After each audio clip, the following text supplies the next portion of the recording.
Hello, good evening, everyone. Well, Kyle, Josh, I owe you both an apology Well, because at the beginning of the football season, I poo-pooed Indiana beyond belief.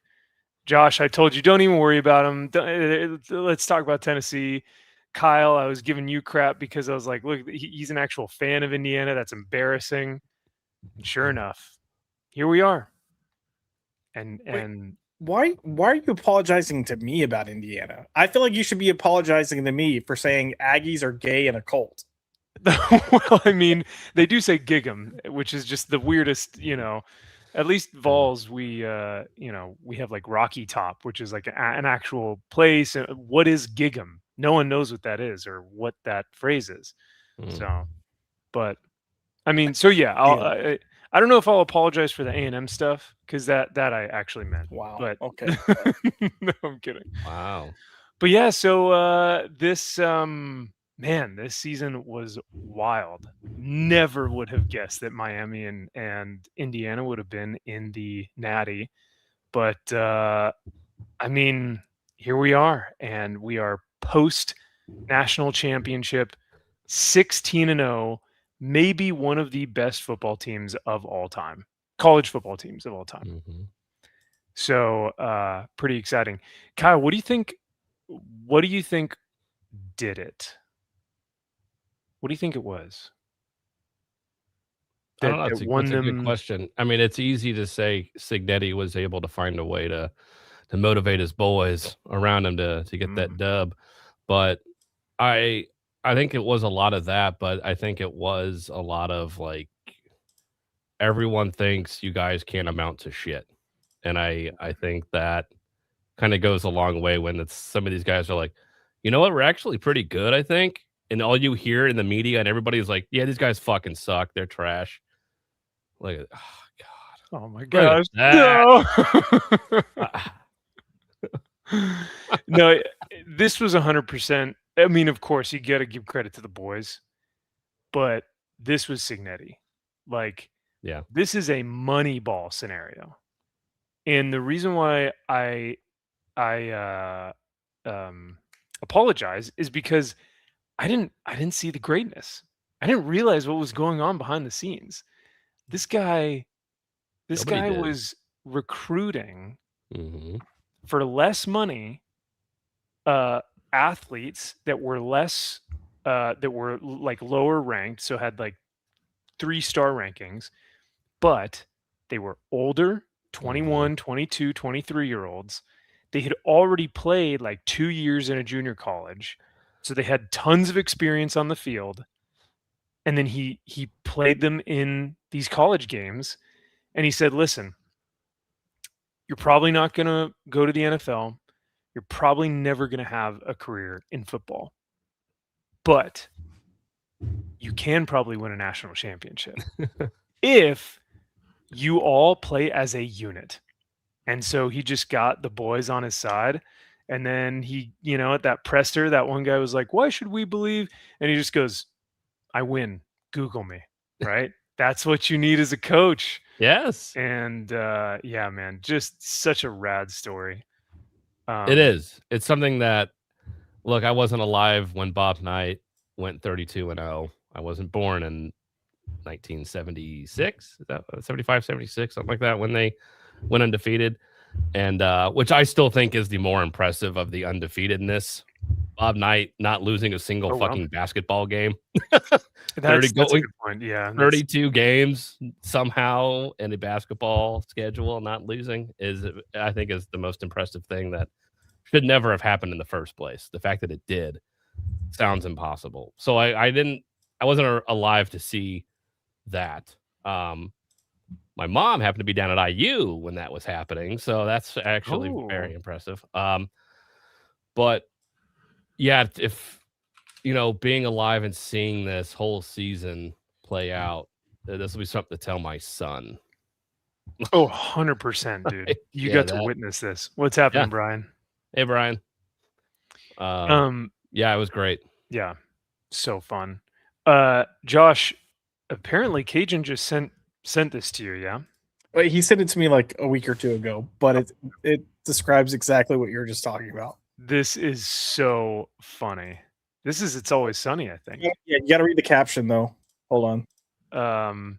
Signetti's team of grown-ass transfers beating the crap out of 19-year-old 5 stars in the playoffs. 100%, dude. That's so good. I mean, well, and so I think there are a lot of people who probably think like, oh, 2021 is different. It isn't that different from like 19. Oh, yes, it is. Especially Oh yeah. if you have been playing those 2 years, like actively playing football for 2 years, and then go to another team and get to play 4 more years. Because your JUCO years, I guess, do not technically count for NCAA. Like, what do you call that? Not qualification, but something like that. Eligibility. Mhm. But when I was playing college ball, we had a guy like that who he had a redshirt year and he had an injured year, and then he got to play 4 more years. So the dude was like 25 years old, and I get, I'm playing, summer. We're doing summer camp, and I'm 17 years old.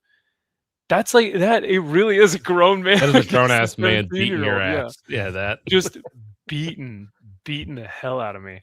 Mhm. It makes and then same with brain function.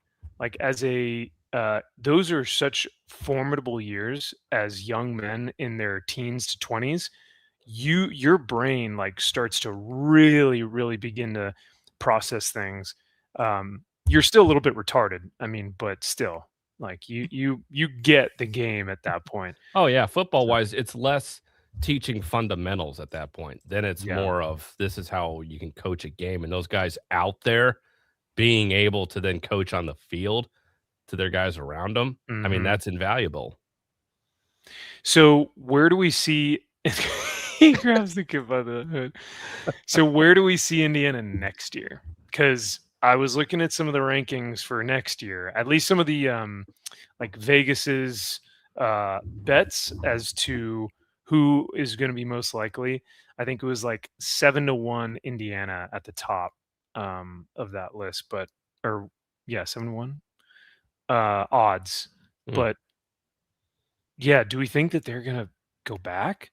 Because now that Signetti's kind of like opened the floodgates, now I think all these big teams that actually have money are just going to go out and find transfer students, and, as opposed to trying to pay for a $6 million 5-star kid who's just stuck up, doesn't want to play college, just wants to go straight to the NFL, Carson plays Beck. for himself.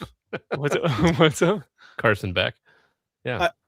I'd also say though that if Signetti's staying there, that's a draw too. So you could actually get quality players wanting to go be coached by him. Like if you have a young athlete that understands the long-term benefits of having an outstanding coach, you're going to want to go play for them. Yeah. Plus, you're going to have a lot of people wanting to go because they just won the national championships. So it's like, oh, let's go to the championship team, baby. Yeah. Makes And recruiting a lot easier. The amount of money. I mean, I think I read something that said that their admissions had blown up tenfold. I mean, by 10 times the amount of what it normally is. Easily. I'm surprised it's not 100. Yeah. 100 times, but yeah, pretty crazy stuff, but super fun game to watch. I was going to ask for both of you guys, when you watch football, whether it's the Aggies or whether it's Indiana, do you stand, do you sit, do you pace, do you are you one of these guys who's like, has like a routine? Because football, it can get pretty dicey there where I'm like standing, sitting, kneeling and praying. No, I'm kidding. But yeah, it's pretty wild. I feel like if Indiana's playing, Kyle's like locked in. Oh yeah. Just like yeah. Oh yeah. Both feet planted. Like I'm sitting there like, all right, what the fuck are we doing? God damn it. The fucking guy. You're leaned in, yeah. Yeah. That was a fucking holding call they missed. Pieces of fucking shit. You fucking believe this shit? Yeah, well, yeah, that's me. I like it. I respect it. I respect it. And Amy's like, all right, calm down. She said, you and Drew are the first people that have ever noticed that have clapped at a football game that you're not actually attending. That's funny. Where you're like, okay, good call. Good call. I'm like, all right, let's go. She said you're the first people. That's great. That's awesome. I multitask when I'm I go into it multitasking, either cleaning, doing whatever, but I've got it on because I can kind of watch it. But a lot of times with games, there's portions where you're okay not watching every single play that's happening. But if it's a close game where there's a lot of back and forth, then yes, I will catch myself standing and I'll be like folding laundry, and then I'll be standing in the same position holding the same shirt. Now, like, I'll just sit down and watch for a bit. So yeah, I do the dad thing too. Like if I could just sit down and watch, but I'm standing and watching. Yep. And like my mom or dad, or if we're watching, they'll be like, "Why don't you sit down?" I'm like, "No, I was just gonna go grab something to eat, or like I was just gonna go to the fridge." But I just keep standing there, and I haven't gone to the fridge yet because I'm watching the game, and then it's like, yeah. But yeah, when this play happened though, on Monday, when he flung himself into the end zone like that, I normally don't audibly like yell or celebrate or anything. I audibly was like, whoa, and like threw my hands up like this. It was just reactionary. Like I was so stunned by that play. Yeah, it was a big deal. I love the cameramen who show the other team's reactions must be having the best time. This makes me want to be a cameraman, just so I can find the people that are miserable and be like, you're just always trying to find the guy who's just like, oh, yeah. History. You're forever known as that guy. That's that guy. the guy they zoomed in on. But there were like multiple great plays in this. So you had this, you had the blocked was it the block punt, the block kick? Which one? Yeah, that was wild, man. And then that I'm not gonna lie, I stopped. Okay, so I was multitasking during this game. So the entire first half, I was playing a game while watching, and Indiana was doing great. And then I took a shower at halftime, came back. The second half started. I wasn't playing the game, and then things weren't going well for Indiana for that period of time. So I was like, I'm picking the game back up. So I got the game back up, and hey, but at the end, I'm not gonna lie, I had a pit in my stomach for Kyle that I was like, fuck, they're about to lose this in the last like 30 seconds, and this is gonna suck. This is gonna just like poop on the entire underdog story. And then they threw that interception. I was like, that was the cherry on top for the underdog story. So yeah, it's a good time. 100%. No, yeah, and Josh, I was telling Kyle earlier, I was like, if Indiana didn't win the Natty, no one would remember their name. Like, and I hate to say that, they could have had this great season, 15-0, 16-0, or whatever. But if they never won the Natty, it would have always been the team that could have been, right? Yeah. But never actually did it. And so even with all their accolades, they still had to win this thing, and they ended up doing so. But there were a couple times during this entire game that I was like, oh, they lost. Multiple times where I was like, oh, all right. Yeah. But you can see this. Can you guys see my cursor here? Yeah, you can see this. This is a beautiful hole for Mendoza here. Yeah. This center, if you guys watch, I think he's 78. He moves, and he's on the left hand shoulder of the center here, and yet 78 is able to manhandle his way across his face, block him towards the right-hand side to get that hole ready. These are grown-ass men. They've been doing this for a while, but Miami's front four are probably some of the best in all of college football, and this center just goes, not today. Yeah. It was beautiful. But Well, and a then couple of plays before that, that center, that fucking dipshit it was like a 2nd and 1 or something. He got called for a holding penalty was it a and whole or pushed him back. who's It the was one the who had center. the offsides? He, I thought, almost lost the game for them. Or Yeah, no, it was not the offsides, the false start. He twitched. Yeah, somebody He had was a like, false start. He had a holding penalty. That's why it was 4th and 5 Yeah, because all they needed was 1 yard to get the first down or something. that's They got right. pushed back. And so I was like, this fucking piece if they lose because of a fucking penalty from this fucking fat fuck, I'm gonna lose my shit. Rightfully so, rightfully so. But yeah, I think Mendoza sees this guy here, Mhm. tries to cut back. I mean, he does cut Look at back. that hop. I mean, he could have easily Oof. he Yeah. fell down again, moron, could have tripped over him. Man. Mm. And the situational awareness to know where the end zone was, to Yeah. not just fall and be like, "Oh, I got the first down. All right, I can drop." Because he clearly got the first down, but he was like, mindset, I need that tutty. Well, also the awareness of where the defensive players were too. Yeah. Because he's like, goes to the hole, cuts right, and then is going forward. But he's got multiple guys coming from different areas, which I get he can see them. But especially when he gets hit and spins, at that point, like my awareness would be out the window. Yeah. And he's like, nope. Yeah. Because once you get hit by one of those guys, you have no idea where you are. You're like, Right. "Whoa, where's the end zone?" And he was taking some hits in he's this getting game, beat and I'm up. like, I thought he died in that play. I was like, if this is his last play and he gets taken off the field because he's dead, at least he goes down with that. But I'm terrified that he can't play the rest of this game. Yeah. Oh my gosh. Well, the goober pulled it off. Yes, he He did. is quite the goob. Oh, 100%. Yeah. There was something else I was gonna say about the game, but I'm blanking on what it was. Maybe it'll come back to me. Cajun Corey's in the house. He says his mom grew up in Indiana, but she's a Vols fan. That's a smart woman right there. Good old Rocky Top. She knows what's up. Cajun was one of the first ones tonight saying, "Sup, guys." Well, good to see you, Cajun. Thanks for being here. We've got Jay Blue. Hey, yo. What's up, fellas? Good to see you as well, Jay Blue. Also got CD Ezekiel. What is happening, brother? Thanks for being here. Thanks for hanging out. Kaiser Jose.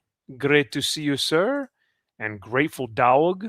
Sup, people? What is happening, my man? Great to see you as well. We've also got Jamin D throwing up the horns. Thank you, sir. And we said hi to Brian earlier from Beyond Wednesdays. Excellent dudes all around. I am going to move on to our next topic. If you guys don't have anything else to say about the Natty. What else needs to be said? Feels good, boys. Feels good. feels good. Smoking on that cigarette. Yep. Hey, I will say those terrible towels with the Marlboro Signetti logo was sick. I kind of want one of those. It's genius. They're pretty funny. The last thing I will say, you know why Carson Beck threw that interception at the very last play? Because he's dating a porn star. Wow. Freaking degenerate behavior is going to show up in the bedroom. It's going to show up on the field. Get your mind right. Like Mendoza. He's a winner. In the end, he's the winner. So absolutely not. It's like the exact opposite. You are the loser, sir. What? Yeah. If you're that's like the exact opposite of what you want in your girlfriend. Of course, duh. It kind of like gross. Ew. Girls, gross. Nasty. But yeah, such a fun game. Sorry we talked football, but I promise we've got comics coming up on the way. But yeah, no, congrats to Kyle because that was a huge win. And I did so much. You're welcome, everybody. Hey, you were a fan. You're a fan. The dark times. Yep. That's what's wild too, man. Is that the freaking fact that they didn't. It's not like they beat these teams. It's not like they went 16-0 and they were like 1 point away. They were beating teams by 50. Wasn't even like Alabama, 56-3 or something. Like Yeah, they fucking stupid. dog walk their ass. Like Stupid. teams Yeah. they don't play in the SEC, like teams that should buy all right should just automatically win. Yeah. Like, because that's just what everyone in their mind is like, oh no, SEC, SEC, SEC. It's like Big Ten's here, boys. Like they've won the last 3 natties. So that's crazy. Go through the Big Ten now. Fuck SEC. Hey, even I'll say it. SEC needs to figure it out because they are offense heavy, and which I love. I prefer watching offense. I think it's far more fun. But yeah, they're very offense heavy, and the Vols especially have zero defense. And so hopefully the SEC can get it through their heads that like, hey, you got to be a complete team. So yeah. Yep. Yeah, SEC's down. We are down bad. Big time. And we were the golden boys. Like SEC was it. If you weren't SEC, you were lame. But yeah. I mean, you're still lame, but now we can't talk our crap anymore, so. But you know what I will talk crap on? I was looking through some of the comics that are coming out in 2026. And how is it that Marvel has not learned a single thing when it comes to their comics? You know how we always joke that like, oh, these comics are too terrible because they're spending far too much time like eating and talking and eating, and oh, let's go get coffee waffies at the coffee house and talk about dates. Or that's that Amazing Spider-Man issue where they go on a date and he's talking to Rhino about dating apps and stuff. Just abysmal, right? Well, what better than to have an entire comic book based solely on food and eating? Doesn't this look great, guys? Wolverine manga. has shish kebabs on his claws. Get it? God, yep. I mean, this is them purely looking at manga and being like, oh, we need our comics that are about food, and we need comics that are about, little girl. That shit right there. Fucking manga. That's every manga right there. That is literally every fucking manga that exists. Yeah. Little girls sitting around eating udon. They're eating ramen. It's astonishing. Oh, it's a spicy. Oh man, yeah, dude. I mean, meals to we used to have Tales to Astonish, where you had super heroics and adventures in space, and now we have Meals to Astonish. How cutesy wootsy. Look at all the fucking twinks that are working on the stupid book. Steve Orlando, what? That's the most masculine man you can think. If he's the most masculine man in that lineup, we got a problem. Yeah. Never heard of these other guys, but exactly. Yeah, this is going to be something. Look at all the characters. Anna Amayama. Sure. Amayama. Iron Man. Mbetu. Tony Stark. Jeff the Land Shark. Wow. All my right. favorite. Yeah, this is going to be something. So. Oof. Dine into a brand new adventure. Daily Bugle food critic Chet Tchaikovsky and intrepid photographer Peter Parker are headed downtown for the opening of a brand new world-class restaurant. But when Rhino interrupts the festivities, it's up to Spider-Man and his friends to save the day and their dinner. Also, Jeff's Table debuts. This issue also collects the Test Kitchen Infinity comic in print for the first time. Are we gonna have Peter running out to Rhino again, being like, "Can you just stop? We're trying to eat a meal." Yeah, I'm trying to have a date with my girlfriend, Rhino. Can you please just stop? God. Oh, Jack Frost brings up a good point. What about the trip to the farmer's market in White Widow? You remember that was a pivotal scene. pivotal moment in Marvel Comics history. That was very nice to see. Yeah. Might top it. I don't know. I don't know. They're getting all kinds of weird food at this clearly Asian styled restaurant here. So I don't know why you would want a corn dog or a cheeseburger at an Asian place, but yeah, very odd to me. that's a good point. The only restaurant that I know of that serves this smorgasbord of food is like a Chili's or an Applebee's. Exactly. And you can get Mexican food, you can get Italian food, you can get American food, you can get it all, boy. That's 100% Cheesecake Factory, bro. Is it really? It is. Dude, have you never been? Yeah. Like their menus, like literally no. 18 pages. So you're That's just like page. Yep. Crazy. Yeah, maybe they're at one of those fine dining fine dining restaurants, establishments. Yeah, you've got dumplings, corn doggies, shish kebabs, burgers, pizza, Yep. tacos. I think he's eating tacos. Sure. Yeah.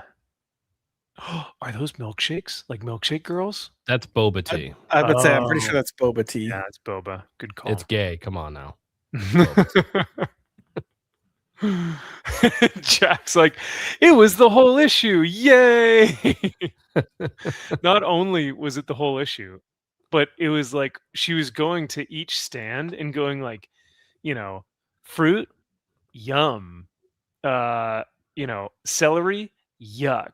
And was going through each item list by list from each, vendor, saying what her likes and dislikes were. We knew them all. So glad I did not read that issue. Oh my gosh. I stopped at number 1. Was that 2024?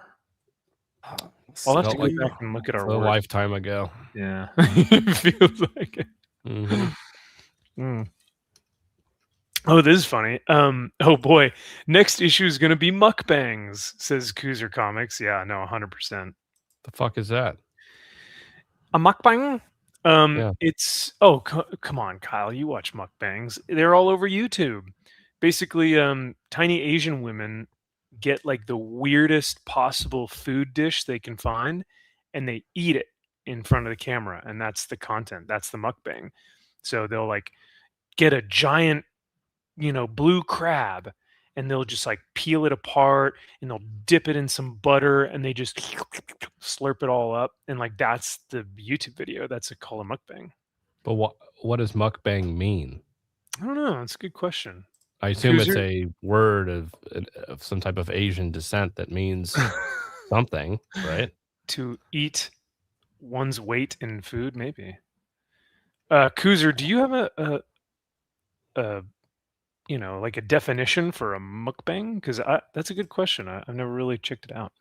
Because that word that makes no fucking sense to what you just described.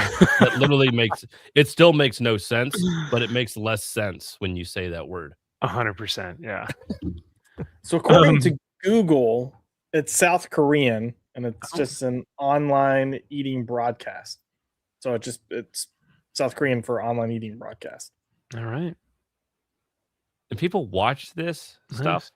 Oh yeah, people are weird, man. They get millions of views. Jesus God. Kaiser says it actually looks like an old country buffet. If they wanted to remodel it and modernize it, yeah, probably would. Make it Asian. Mm-hmm. Fiend Machine says Cheesecake Factory, 18 pages of mediocrity. Yeah, no one said it was good. We're just saying they have not. It's 18 pages of random. Well, yeah, how can you refine your cooking if you have to cook everything as opposed to like 4 things that you know really, really well? Yeah. Yeah. But yeah, Cheesecake Factory, 18 pages of mediocrity, just like this comic book will be 18 to 22 pages of mediocrity. So when am I not reading this, or when is Sean going to order it and I'm going to be forced to read it? This is coming out March 11th. Oh, so God. you still got another month or 2. All right. I'll call in sick that day. No, I think you have to do your community service, Kyle, for all of us, for all of mankind to I have my limits though. Yeah. Well, well, I don't know. You did read the all new Wolverine, or what was that thing called? The one that doesn't exist. I don't remember. What? The last Wolverine. How convenient. Yes, the last Wolverine. If you can read that, you could read this. I don't know, man. All right. Well, God. I mean, like I said, I was looking through a couple different comics. That's not the only one that's coming out in 2026. Maybe you can have Sean order this one. I mean, who doesn't want a Jar Jar comic? Star Wars Jar Jar #1. Written by Jar Jar. Ahmed Best. Oh my God, no. Oh, no. Hold on. Ahmed Best and Mark Guggenheim. Sorry, Yes. that's no go. And look, Kyle, before you say, well, what about Spider-Man and Wolverine? Man, Wolverine, I am 90% positive that Carrie's doing all that work because Mark Guggenheim sucks donkey dick. What was the last thing you remember, Josh, that you read from him that you were like, this is trash? Because I can't remember the last book I read from Guggenheim. He wasn't involved in comics. He was on Arrow. He's the guy that's responsible for destroying Arrow, the TV series. And then it was his idea to push the Ollie and Felicity, but it was also his idea to do the whole like, well, we're gonna throw what's her nuts back in the mix too, and then we're gonna kill her off for no reason. Like he is widely blamed for doing that or ruining Arrow the show. And then he moved into comics after that, and he did Green Arrow in the comics. It was not good. I think he did some Green Lantern. It was not good. The guy's just not good. I mean, when you've got guys like Robert Venditti, who are legends in the industry writing Green Lantern, it's tough to beat that. But still, what he did to Arrow was no bueno. Unforgivable. Misa gonna bomb? I would assume so, but I mean, I don't know. I still feel like there are diehard Star Wars fans that are just like, isn't that Dr. Aphra book still going? And I'm like, who cares about this character? Who cares about any of this shit? But people do. But who the fuck is clamoring for a Jar Jar Binks story? Well, like that's what I was about to say. Like the people that are like obsessed with Star Wars, most of them even hate Jar Jar. Yeah. Yeah, because really Jar Jar was of our era. Like when I grew up, I was watching these movies, the prequels, as opposed to the sequel series. Max, just say your era. Don't loop us. You don't want me to loop you guys into that? All right, no. That's fair. That's fair. I it is funny when we talk about eras. I do feel kind of blessed that I grew up with the prequel Star Wars, the original, first few Harry Potter films, and the Lord of the Rings, because out of all those three, there is a clear winner, and I'm grateful that I watched all three series and was like, I know which one is superior, and continue to watch that. And if it's not, if you guys are thinking, which one are you talking about, Max? It's of course Lord of the Rings. Come on. Who would have thought that? Yeah. Who would have thought? Mm-hmm. Oh, which speaking of, I got to tell my Lord of the Rings story. But anyway, here, let me pull this back up. So yeah, Jar Jar Returns, co-written by Jar Jar himself, Ahmed Best, because he knows the character better than anyone. That he does.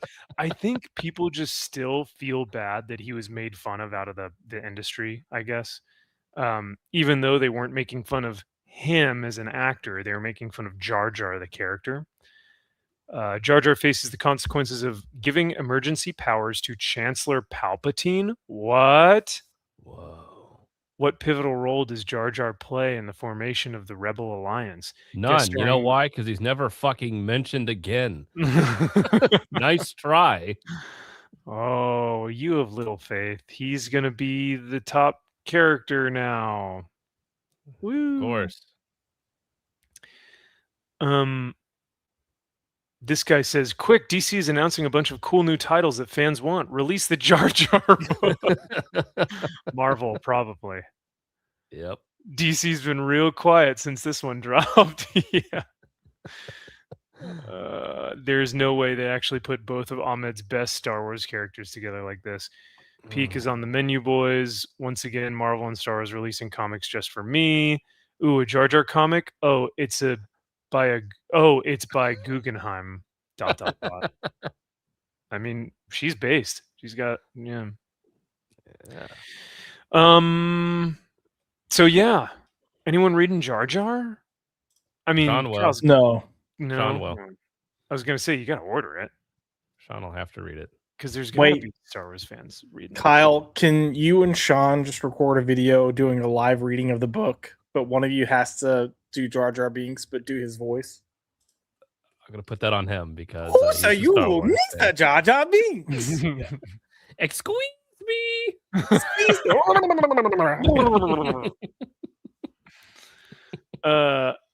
So we were talking about franchises, or well, you nerds were talking about Harry Potter, and that was going right over my head. But I was telling you guys about my experience at the Lord of the Rings. So, chat, if you guys don't know, wait, what's racist?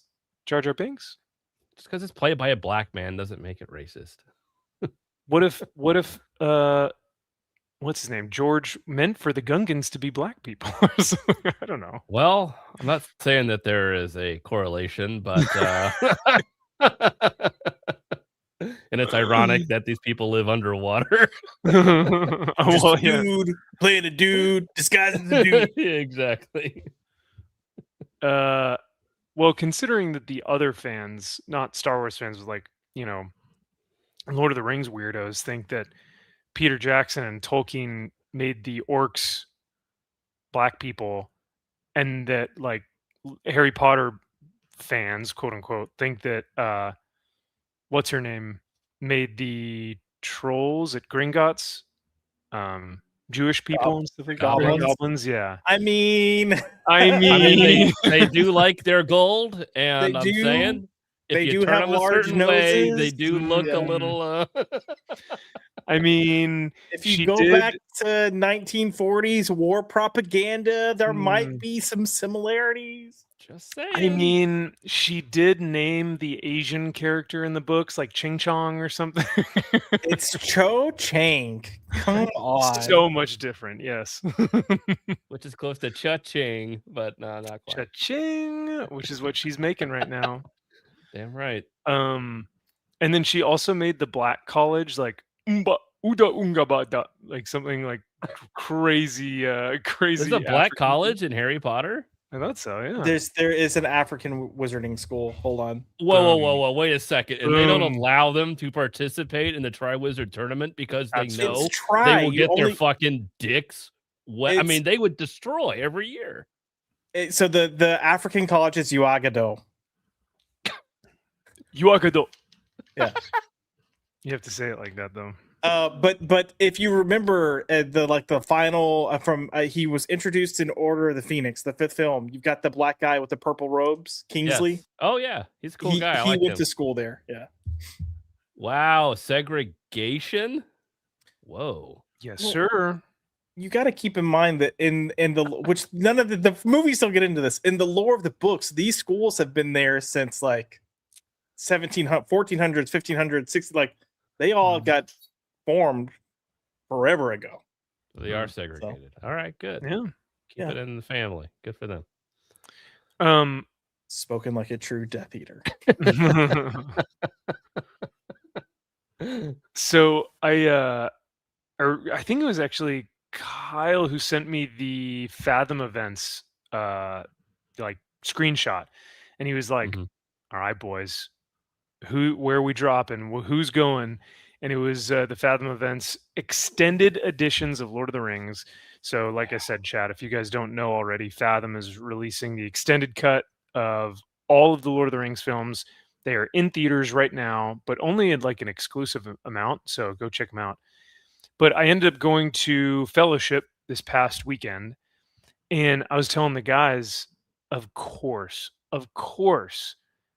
I sit next to one of the most lovely individuals. Very, he's a lovely. I'm sure he is lovely, but I was having difficulties concentrating on the movie. I'll say that. You know what? I could also say that they made a Barbie for him that now represents him because he was he was stimming the whole time, doing this with his hands, rocking back and forth. He didn't have any headphones. No. Making noises and so that was wonderful. But you know what? God bless him. And he sat there the whole time. You mean I had to sit there the whole time? Think of me, Kyle. I had to, I want to go see my favorite movie. Well, that, but I'm thinking of him. Like, what parent is like sitting in the 3.5 hours? No, he was like a grown man. He was like in his late 30s. Yeah. Were there not empty seats to move? And I'm saying this like nicely, but oh yeah, there was a seat between us. I meant, but were there not other open seats that you could have literally went to the back of the theater or the front or anywhere. I was surprised at how full the theater actually was because I bought my seat, or I bought my ticket so that I'd go on Martin Luther King Day, because what better way to honor Martin Luther King than to not do anything for that holiday? So he would have wanted you to see Lord of the Rings. All right, that's true. I agree. Whoa. No. Oh, it is not Martin Luther King Day. It's Dolly Parton Day. Get it right. It is Dolly Parton. Yeah, that's right. Thank you for correcting me. So yeah, no, it was very funny, but I forgot to mention that earlier, that's what I ended up doing this past weekend and then that same night I got to watch The Natty, so it was a good day. I tried to go see it. I was going to go, but the times that it was just like, it is 3.5 hours. And I'm like, and Amy and my wife, she's like, God bless her. She's like, you can go, but just so you know, it's 3.5 hours. She's like, do you really want to do this? Do you really want to go do that? Do you really want to? I was like, kind of now. Yeah. Oh, I'm kidding. No, it's such a long time to go to something by myself. Yeah. Like, it's just like, I'd rather use that get out of jail free card for something else. The movie that I've seen 100 times. Had Max and I been there with you, Josh is staying and Max and I are going.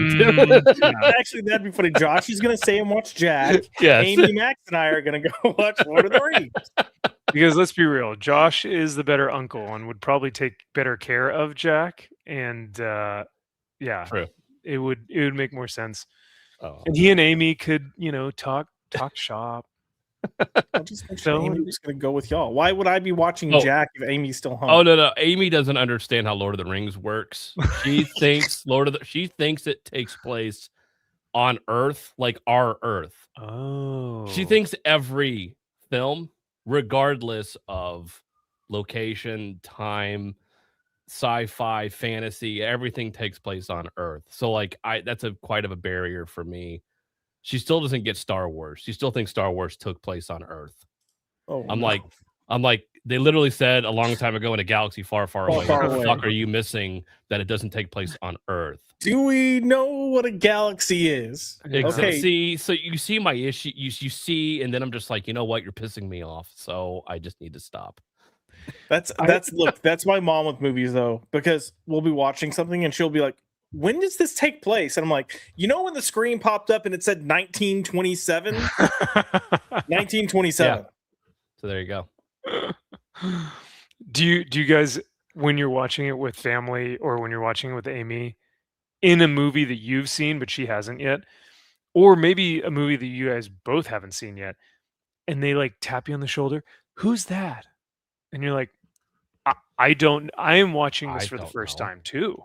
So I do not know who that is. Don't know. Let's find out together. That's exciting. That's the whole part of a movie. Crazy, right? Wow. I haven't seen everything that exists. Yeah. That is my mom to a T. Really? Okay. She's the type that'll be like, what's gonna happen? I'm like, we're watching this for the first time at the same time. I'm not psychic, but if you can like see the foreshadowing, so like if I'm watching something with my parents, my dad will be like, "That's the killer," and my mom's like, I don't think so. And then it'll get to the end, and my dad's right because it was kind of blatant foreshadowing, and she's like, "Have you seen? How did you know? Have you seen this before? You've seen this before?" I'm like, "No, mom, it was just obvious." I pay attention. Too funny. You gotta love them. Cajun says, I have a feeling that if Kyle and Amy were watching 1923, she would ask when it takes place. Well, Possibly. you're not wrong, Cajun. Yeah. So we watched. So funny thing. 11/22/63 just hit up on Netflix. I haven't watched 11/22/63 since it came out 10 years ago. And I really liked it when it came out originally. It was actually I remembered bits and pieces of it. So if you don't know what 11/22/63 is, that was Stephen King's book on time travel and going back and stopping the JFK assassination. Yes, yeah. And so he did all this extensive work and looking at the JFK assassination and did all this stuff, but it had James Franco in it. And I was like, I remember watching it being like, oh, James Franco can act. Like I was actually pleasantly surprised how he was in it. And then so I was like, Amy, we should rewatch it because you like JFK, you like the 1960s, and so you read some books about the Secret Service agents with JFK and then Jackie Kennedy, and that stayed on. And she actually got through it, even though there's time travel involved. Wow. Maybe because it took place on Earth. That helps. that there are humans. Yes, like, that helps. She's like, I know this place. Yeah. I said, now they're traveling back in time to 1960. Okay. And even though they explain everything in the movie and that it's technically a wormhole when you go through it, but then when you go back through it to a present time, only 3 minutes have passed. You can be in the past for years and years and years and years, but only 3 minutes will have passed, but things will change. And so we got through it, and she actually really liked it. It sounds like, well, that's cool. I'm glad that you guys enjoyed it together. It's tough to find movies that like couples enjoy together. But it sounds almost kind of like Save Now, except Save Now has, the consequences of the protagonist or whatever. But it also sounds like another movie. Oh, how are you guys ever gonna like find commonality if your favorite franchise of all time, more than superheroes, more than Lord of the Rings, more than anything else, is Back to the Future, a time travel movie? How does she do it? Does she have to just not watch it with your favorite series with you? Yes. Oh, that's mine. That's unfortunate. She stays far away from it. You know what? I actually respect that. Josh, I don't know how you were with your, previous relationships, but there's kind of a part of me that like wants to keep my like Warhammer stuff like mine. I don't want, like, if I date some girl later, or if I get married later, and she's like, oh, like, I see all these Instagram videos of like girls that like buy their boyfriend like Warhammer stuff, or the girlfriend will be like, tell me more about and there's a part of me that's like, no, you wouldn't get it.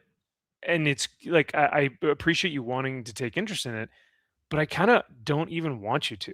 Like, this is my thing, Yes. So back when we were in LA, like my thing was going to see movies on Saturday mornings.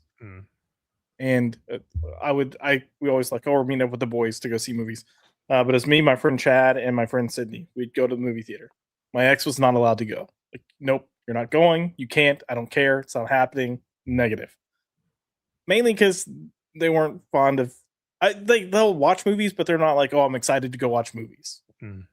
They got excited if like Twilight was coming out, so, which should have been that should have been the red flag. That should have been the sign right there. Yeah. But no, I like that you had to set the boundary and just say, hey, no, I'm doing this. You can stay home. Yeah. Comic books, clearly. She doesn't give two fucks about comic books, never will. And I'm like, and you're not going to. No. So, but what's weird is that she likes Harry Potter. I'm like, you get this shit, but you don't understand fucking Star Wars? Leviosa. And look, I will say, and you said she read the books, right? Yeah. Like, there's a lot of like really intricate woven character plots throughout the books. Like, I know. I mean, when Jack gets old enough, my son, I'm gonna read them to him. Mainly because I want to read the books so that I can start picking this shit apart, really, and start getting into the gritty. But the fact that all these take place in the 90s, right?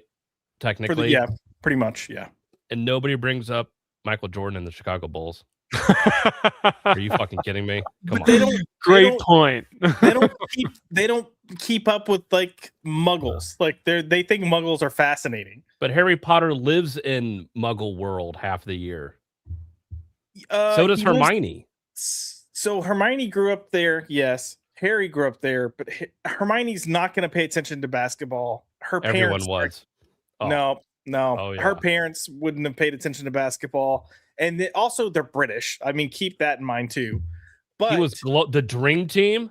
Are you kidding me? Global. Everybody would have been talking about Jordan and the Bulls. You got to keep in mind that Harry had like, even in the Muggle world, Harry had like nothing. He wasn't allowed to watch TV. He didn't have his own room. He slept under a freaking in a cupboard.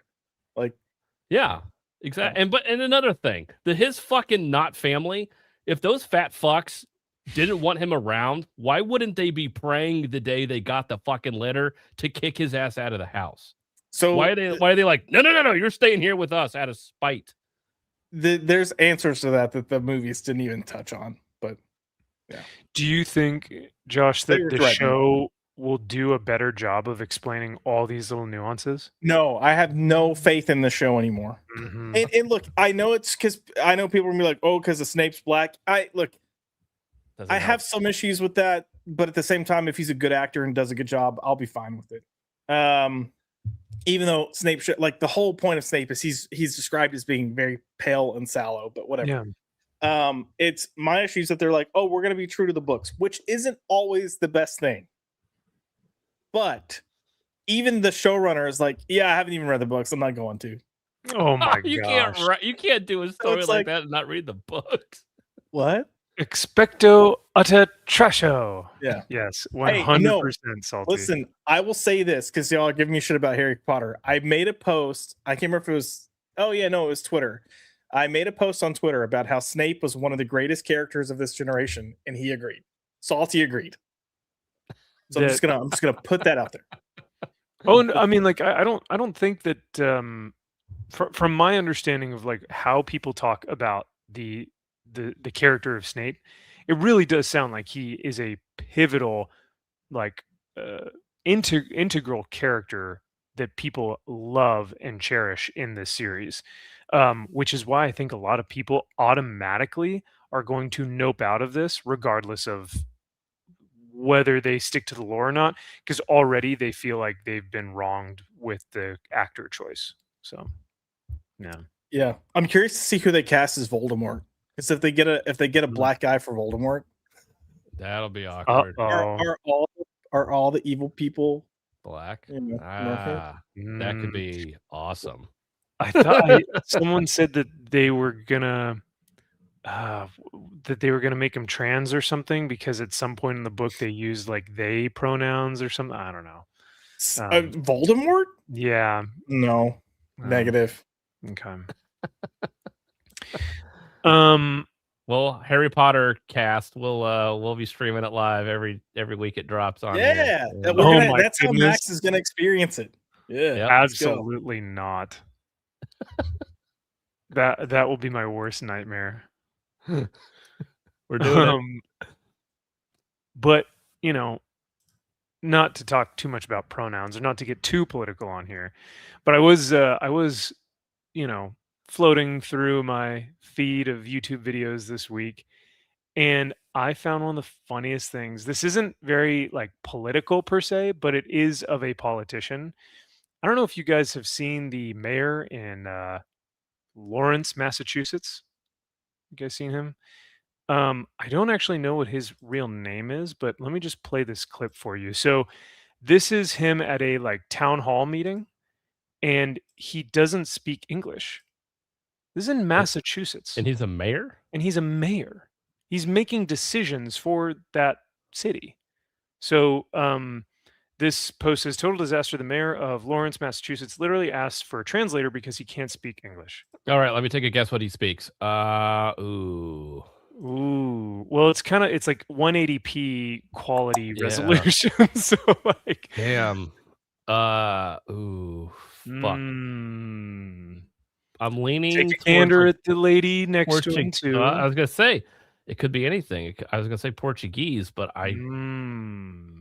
the bald head doesn't help. He doesn't have I can't.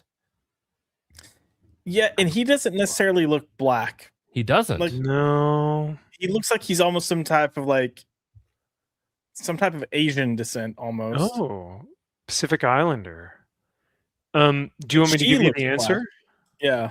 Sure. He's Dominican. Oh. Okay. Dominican Republic native.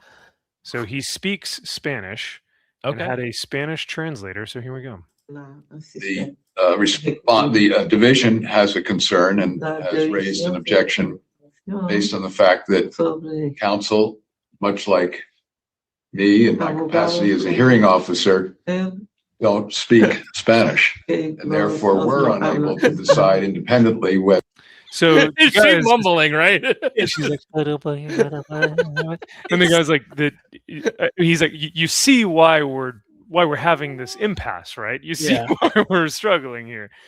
So I feel bad for her because she's trying not to get picked up by the mic, but she is trying to translate. Yes. So she's trying to speak very low. But I will say, just as a citizen, how do I know that you're translating what I'm saying correctly? Like, I want someone to translate to make sure you're telling him what I said. And actually, that's such a good point, Josh. The guy in this video brings it up. He's like, we're not sure what you are translating is exactly what we would like to get our point across, right? And that could be like translation. That's a big deal. I've said that at the UN whenever we're there and everyone's hearing their own interpreters saying things and their own. I'm like, what are you all being told? Like, you could be being told anything. And we've seen it before where the interpreters that do the sign language are dumbasses and shouldn't be doing it and are making things up. Sign language. Yeah. So it's not out of the realm of possibility that never mind. I want to go into the race, but who the fuck elected this guy? Well, that's the fascinating part, and I don't have an answer to that. Like how he got into power, I have no clue. Where is he mayor of again? Massachusetts. Do they have a large Spanish population? I mean, I'm assuming no, because it's Massachusetts. Like, look, I do want to say this. Just because you don't speak English doesn't mean you're not intelligent. Like, he could be a brilliant guy. Yeah, but I do think you should try to learn the language of the country you're in, especially if you're going to be in a leadership position. And maybe he is. Like, I don't know. Maybe he is. Well, but that'll be our next clip. But sorry, go ahead. Oh, God. Okay. It's like that's kind of a requirement. If you're going to run for public office, you have to speak the language. Yeah, I was just going to say, I had a boss once that was not from here, English second language. Their English was very broken, and a lot of people would talk about how stupid they sounded, but they were one of the most, like, he was one of the smartest people I knew. And that's the thing. I don't think, it's not that people would make fun of his accent or his ability to speak English or understand English or whatnot.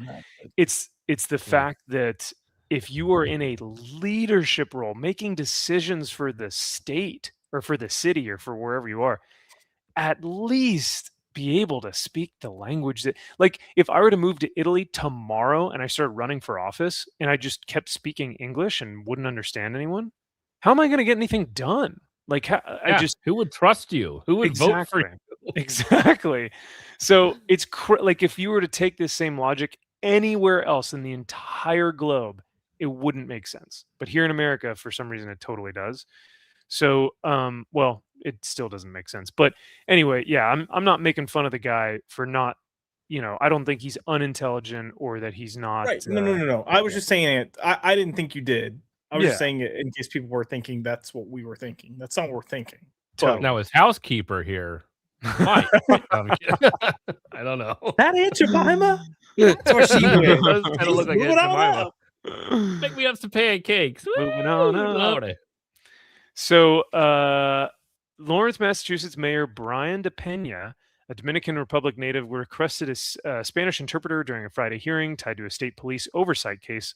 A police oversight case, yeah, those are not, those should probably be taken with Kind some of important. seriousness. Yeah. The episode lit up social media and renewed questions about how a big city mayor functions in government and legal settings when he says he needs translation help. I guess he's already feuding with Massachusetts top elections officers. The state flooded Lawrence police polling sites with monitors and police.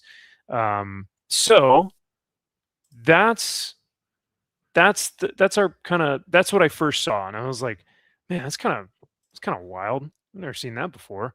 And then I watched this clip and I could not stop laughing. Once again, not because I'm making fun of this gentleman, but because it is so funny at the state of where we're currently at and how he responds to the backlash. Because apparently he thinks he speaks like perfect English. So let's grab that. Why is my clip not pulling up? Don't know. Don't know. Sorry, give me one sec. Maybe you can act it out for us. Oh no, then it would be far too racist for me to do such a thing. Here we go. Instagram.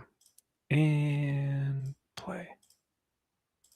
Massachusetts town that didn't speak English and had a translator at one of their town halls. He actually came out now to prove to everyone that he does in fact speak English with this statement. No matter what you talk, if you don't take the right action for move your community forward.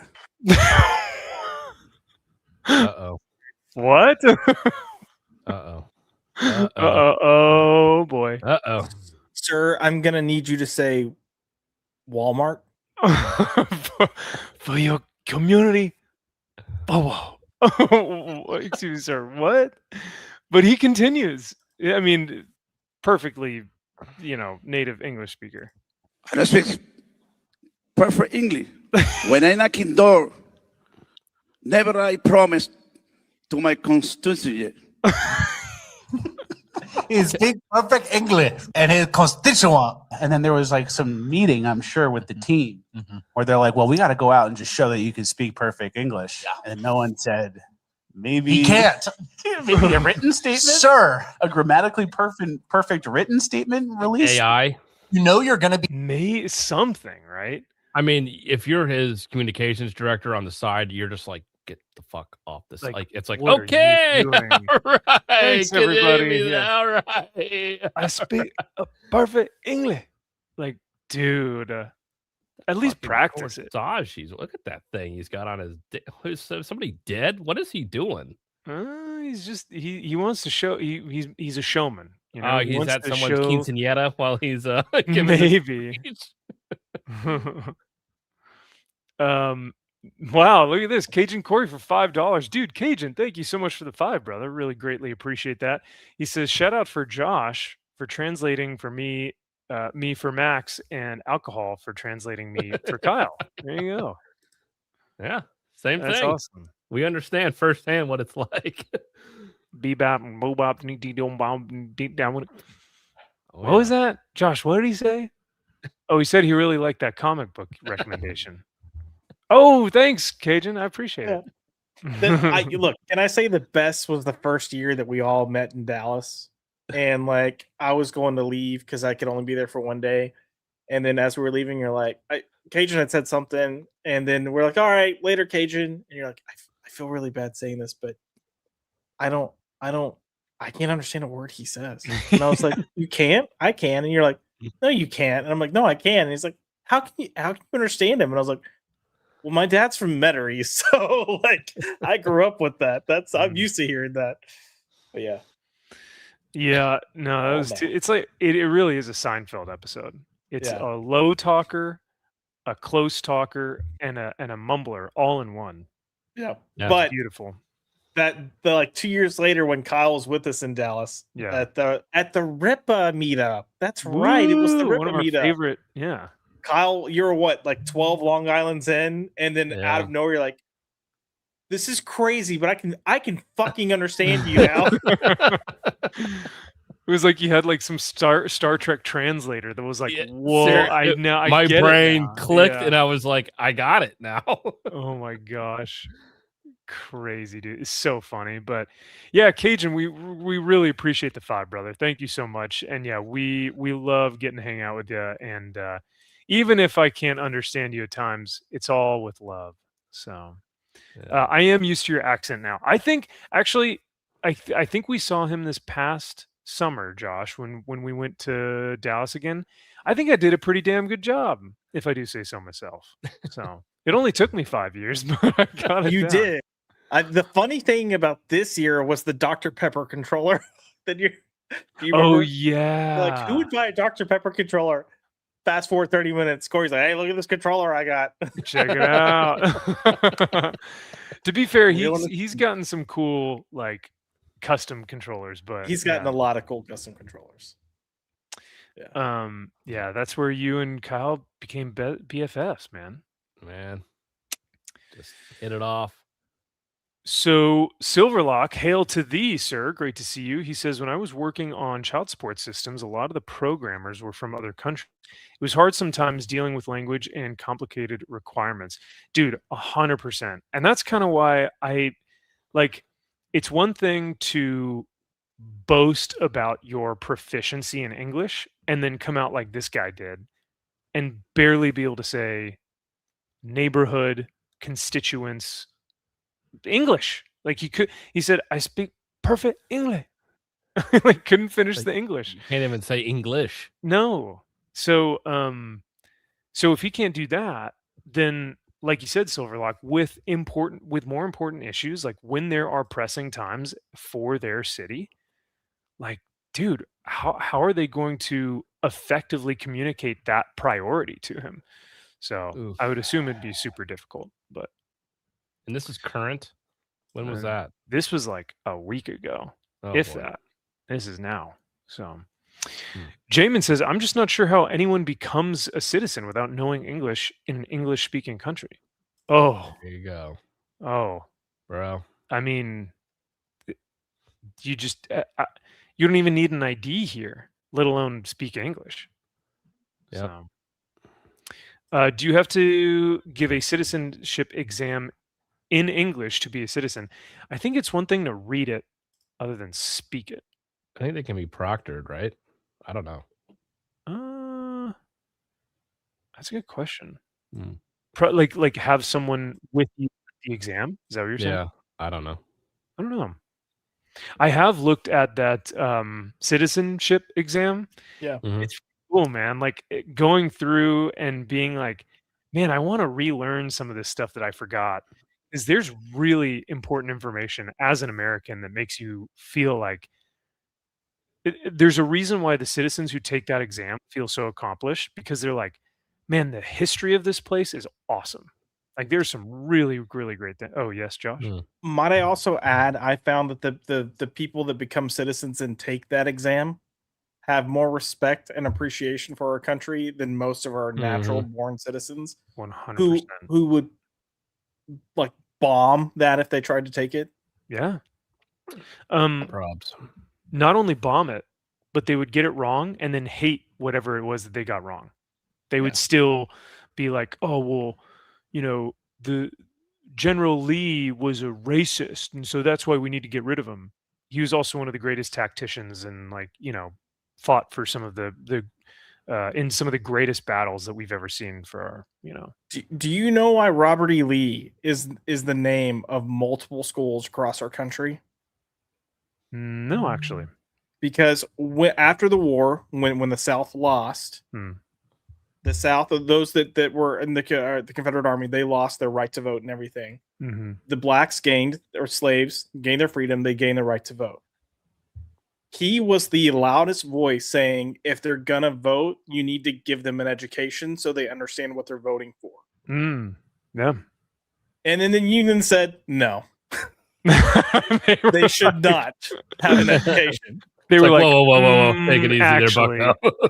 They're like, hey, man, we're cool with like freeing the slaves and all, but like making them intelligent. It's future us's problem. Don't worry about that. Yeah, no, we don't want any of that. Yeah. You mean they would be going to school with us? I don't think so, buddy. No. Whoa, let's not go that far. Yeah. Let's think about 100 years later. We're not dealing with that now. Oh, Jackfoot Hurst says, a shameful of display. You bring shame to our family. No honor. Ooh, this would be a good word in Japanese. Bushi. Yeah, Robert E. Lee is based. The goat of TV cars, generally. Wait, is that like the monster truck? No, it's Dukes of Hazzard. Oh, yes, with the Confederate flag on the top. Yeah, you uncultured swine. What am I thinking? My goodness. Someone here lives in California. I won't say who. Yep, Hey, take a guess. Listen, I'm here by the Lord's decree. I was also the one that's the most faggy out of all of us. I'm just saying. Hey, I was thinking about it the other day, and I was like, man, when am I gonna move out of California, and how am I gonna get out of here? And then I was thinking about it, I was like, you know what? No, maybe this is by God, right? Because there are some, figures in the Bible who were specifically placed in places of torment and oppression and places of difficulty, so that they could be light among people who hate them, right? Yeah. And so I'm like, I don't know, maybe I should stay. Maybe I should think of it as Paul very notoriously thinks that suffering is a gift. That like whenever something happens to him that is just the worst thing ever, he's like, yes, a gift from God. So maybe I should just think of it as a gift. I don't know. Are you Mormon? I do not believe in the golden tablets, my friend. I'm sorry. No. But you're doing your mission. Is this your mission? And what the fuck do they call it? What is this? That Would be a lifelong mission, my friend. No, this wouldn't be. You trying to convert people while you're out there? Yeah. Good luck. I don't know. What was I gonna say? I think KITT might want a word. Kit. Knight Rider. Oh boy. Yeah, I don't know. You That gotta one be either. fucking Oh my God. Sorry, buddy. All right. I'm out of here. You guys have a good night. You also have to remember that I'm 12 years old when it comes to, a lot of these references. So Brian says smoke some DMT and ask him. Honestly, Brian, I have heard, I don't remember really like what the context was. But I do know that there are a lot of Christians who have said that they have done mushrooms and felt like they have had a deeper understanding and closer relationship with God. And these are just like evangelical Protestant Christians who do mushrooms all of a sudden and are like, I felt the presence of God, right? But I don't know, man. That's not for me, but for some people, might be their way of experiencing the spiritual. So do you? I am a millennial. So am I. Yeah, I think we're all millennials here. Yeah. Are you a millennial, Max? I am right. I believe I'm right on the cusp of millennial and Zoomer. I think Zoomer's at 98, right? 97 or 98. I think they start. I don't know. It varies. It changes. And I even think the cutoff. I think the start of a millennial is bullshit also. Which one is, what's the start date? Some say 1980. Some say 1984. Some say, so it's like, there's like almost a 5 or 6 year span. But I'm like, I don't consider myself a millennial because I consider millennials being people always born in a world with the internet. That's what? No. I disagree. I think that's what Gen Z is. So then, what would you I think millennials, because millennials get a bad rap for everything, which is horse shit. And so, like, that has always pissed me off, is that everybody blames millennials for being the biggest babies. It's like Gen X are the biggest fucking crybabies on this goddamn planet. And because they're the ones I always felt like no one loved me because I was raised by baby boomers and they were leaving me to go to work. It's like, shut the fuck up, you fucking whiny brats. It's like, but everyone's like, no, millennials are just a bunch of crybabies and all they do is complain. I think as far as an older millennial, where I fall into where a world born without the internet, I don't relate to somebody born after 9/11, but yet we're all in the same fucking generation. That's horseshit. Like, no. The fact that they say, well, I'm millennial too. It's like, I'm not though. Like, I have an issue with millennials in the early 80s. So I'm with Sean. I think that age group is predominantly right. 81 to 96, yeah. And I do think they say that there's like that fringe on the back end that kind of lean Gen Z, and for what you were talking about, like they grew up always having the internet. Yeah, and that's what kind of makes that weird like bubble. But yeah, you know what? I did read something kind of interesting about millennials the other day, because when you look at Zoomers are very black-pilled, especially Zoomer men. Zoomer men have this kind of idea that everyone's against them. Like the system is corrupt. You can't trust anything or anyone. Dating sucks. Women are the worst. Yep. No one likes, white straight men. Yep. Especially those who practice a form of religion. Like the Zoomer men have like this idea that they are just like, everything sucks and it'll never get better, and we will never be able to get a leg up in the world, right? Because their jobs are being taken from them, all this stuff, right? There's a lot of doomer energy there. And then what the post said was that millennials stand in the cross section. They have 1 foot in the Zoomers and 1 foot in the Gen X/Boomer, because we've experienced what the good times were, and then we've also experienced what the bad times are now. Yeah. And so we kind of have this hope for the future that things could potentially be what they used to be, but we also understand the black pill and the doomerish like idea, because we're like, we see how awful it is, but we also recognize how good it could be. So we kind of have to bridge that gap. And I thought that was kind of interesting about the millennial position and how much weight on our shoulders that kind of holds. But I don't know, does that resonate with you guys at all? Or? Yeah, I mean, look, you got to understand too that especially just from a living and economic standpoint, you had the boomers that were working to try to provide a certain type of life and lifestyle. Totally. In a lot of ways, they did. Yeah. And then you had Gen X come along, and they kind of got to reap the benefits of that. And you had this growing mentality of be loyal to your company, work hard, like do all these things, and it's going to benefit you. And they were getting pensions and had Social Security, like all this stuff, and it worked out. Look at the cost of living versus the wages. Like what an average cost of a house at that time was $80,000, I think. And that's crazy. And then I think the average household income was like in the 30,000s for I'd have to look it up to be specific. But now, I think the average cost of a home in the US is 350,000, and that might be generous. Yeah. But the average income, I think, is like 45,000. Like the change has been so drastic.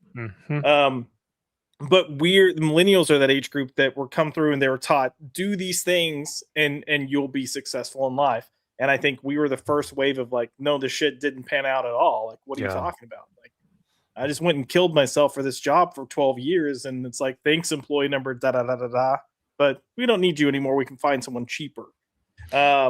And that's where the kind of like, hey, just pull yourself up by your bootstraps. We were always told that. And we're like, all right, cool, I'll do that. Yeah. And then we did it. And then we were like, wait, we're still not being hired, or we're still not able to afford this house, but we pulled up our bootstraps. Like, we did everything you told us to do. So now I do think moving into Gen Z, we also have the it's like a twofold problem of they're seeing these things and they're understanding them, but they're almost like not even trying to put effort in. They're just complaining about it. Yeah. But at the same time, they are also like, it's like I don't know. They feel so entitled and think they deserve everything at the drop of a hat. And I was explaining this to one of my employees, that they were like, oh, I need to go buy a new phone. I'm going to just pay my rent late. And I'm like, you shouldn't pay your rent late, pay your rent. And then when you have enough money saved up to go get your phone, Right. Yeah. And they're like, well, y'all didn't used to ever do that. And I was like, okay, but when I was growing up or when I was your age, getting a new phone was like $200 max. Yeah. Right. Now it's like $1,400. Like, but they're also like, here's the biggest, brightest, newest phone. Like, and every year they're releasing a new one, and you think you've got to go get a new one. Yeah. Meanwhile, I'm still chilling over here with my iPhone 14. Like, you know, like I'm good. I think the tough part too is that no one's offering them solutions, in my opinion. Now you do have like your Jordan Petersons out there, like Kyle. I know you've read 12 Rules for Life, and the first one is literally just clean your room, right? And so I think for a lot of Zoomers, that resonates with them a lot to have a fatherly figure, some older gentleman, telling them clean your room, or why these Navy SEAL books do gangbusters is because it's all about how they were disciplined and how they wake up at 4 a.m. and they grind, bro. And those are answers to this problem that Zoomers are like, I'm not finding solutions to the doom and gloom that I see every single day. But they also are on the internet 24/7, so they probably see a lot more of it than they're probably used to. But yeah, to your sorry, go ahead, Kyle. I didn't No. Go ahead. But to your point, Josh, yeah, that's tough for them to feel like, I can't really do anything about it, but I also want everything at my disposal right now because I'm used to a 2-second attention span. So. I think the other two things to look at too when looking at the age groups and what they're dealing with, education. The cost of education is insane. Crazy. And then everyone, well, not everyone, but almost everyone's going into debt for their education. And then the value of their education is less because it's doing less for you. This idiot over here. I remember that I went to one semester of college and I was like, I don't see the point in doing this. And I remember my parents were pissed. And out of my brothers, like I was the good kid. Like I was the good student. I always did well in school. So I think my parents were like, we don't have to worry about him. And then I'm the one that's like, I'm dropping out of college. But I went straight into the workforce, worked my way up, and I was making more money than my brothers when they were getting out of school and like finishing with their degrees, despite that they're older.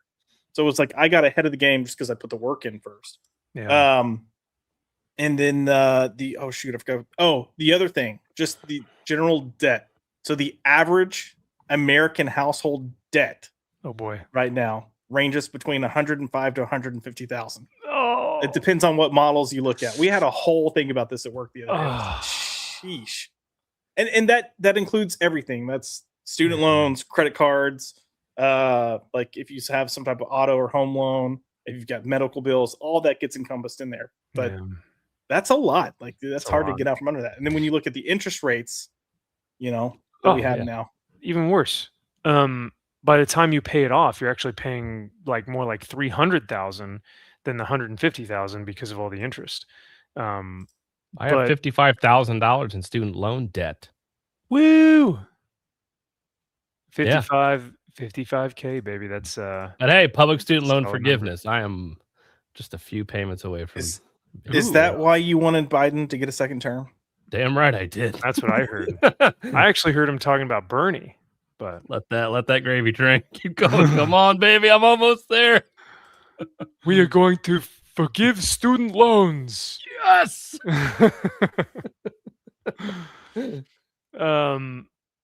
Yeah, that was pretty funny when Biden was like, we're going to do that. And then everyone was like, when? Because you never did. So, don't worry, though. I'm sure it's coming. Don't worry. Sorry. Were you going to say something? Sorry. I could do this all night. I was going to say, go talk to some Gen Xers and talk to them about their colleges. You used to be able to just go set up a payment plan with the college. Yeah. Like, I'm not going to go get a loan from this financial institution or firm and then have a massive interest. I'm just going to go to this college. I'm going to pay the college directly. A lot of times they wouldn't even have interest on the charges. You just paid them. You just made monthly payments over time. And if you still were making payments even after you graduated, so be it. But don't have crazy thought, right?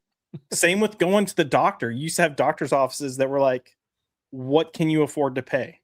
okay, we'll work something out for you. Wow. Yeah. You know what's interesting? The university that is close to me here, and the one that I got,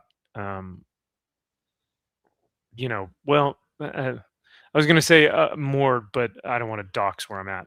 But the university here in my area somewhere, they're suffering right now with the amount of men that are graduating from college and the amount of men that are applying for college. So men, I think, they're doing one of two things. They're either checking out and they're just going, I'm just going to play video games, dude. I don't care. Or they're recognizing the absurdity of college and they're saying, F this, I'm going to go learn a trade and be an electrician and make $110,000 a year at 22 years old and then go play video games at the end of my work shift. And I think that's pretty based, and I hope that men continue to do more of that. So I don't know if high schools in your area or your area, either one, are doing this, but here in Texas, we have high schools where once you get into high school, you can start taking electives for learning trade crafts. That's that cool. way you get the training you need to, so when you graduate, you can go directly into that field.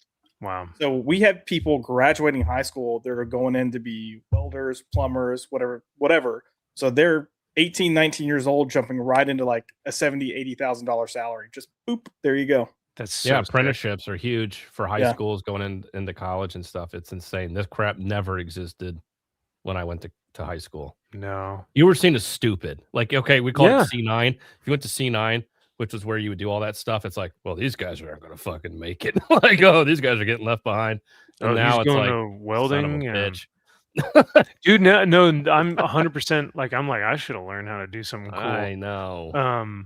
But Sean, Sean and I were both in the Marine Corps. One of the things I told my young Marines is I'd always be like, dude, don't go to school. If you go to school, do it just so you can get the GI bill. You can basically get your housing paid through the GI bill. So I would say, if you want to go to school, please do it, but go to a trade school. Learn a trade, have the GI Bill pay for you. So you're earning money and you're also getting an education, but for something that can make you more money. And these young guys, a lot of them went and did it and are doing fantastic. But yeah, so that's I think is what's really cool. But yeah, when we have those conversations at our at the university, and the president of the university is like, we need to bump those numbers up for our men. I'm kind of like, do we though? Like, is it that men are having a difficult time, or is it that they're choosing just not to? So kind of interesting, but it is. Yeah, and Brian had a great job in engineering, dude. Like, you were doing electrical or mechanical engineering. Learned my tools and filled a need, ran an English test lab for 15 years. That is awesome. Yeah, good for you, brother. And now, Brian, you're getting to do something that you love. Like, you're getting to be in your hobby because you did the work, you learned your trade, you did it well, and now you get to do something that you're passionate about, something more creative, right? But the cool thing too is if you ever wanted to go back to that, you could, because you still have that skill.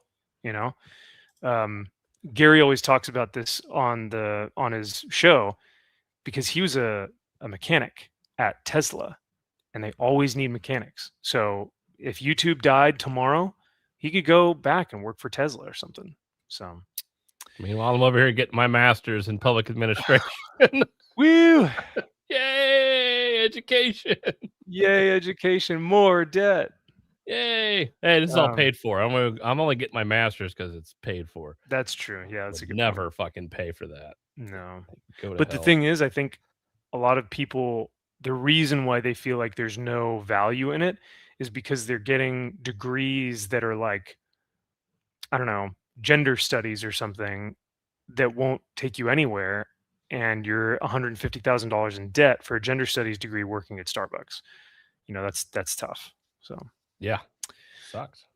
Hey, so we could just go work for Walmart if we wanted a good salary.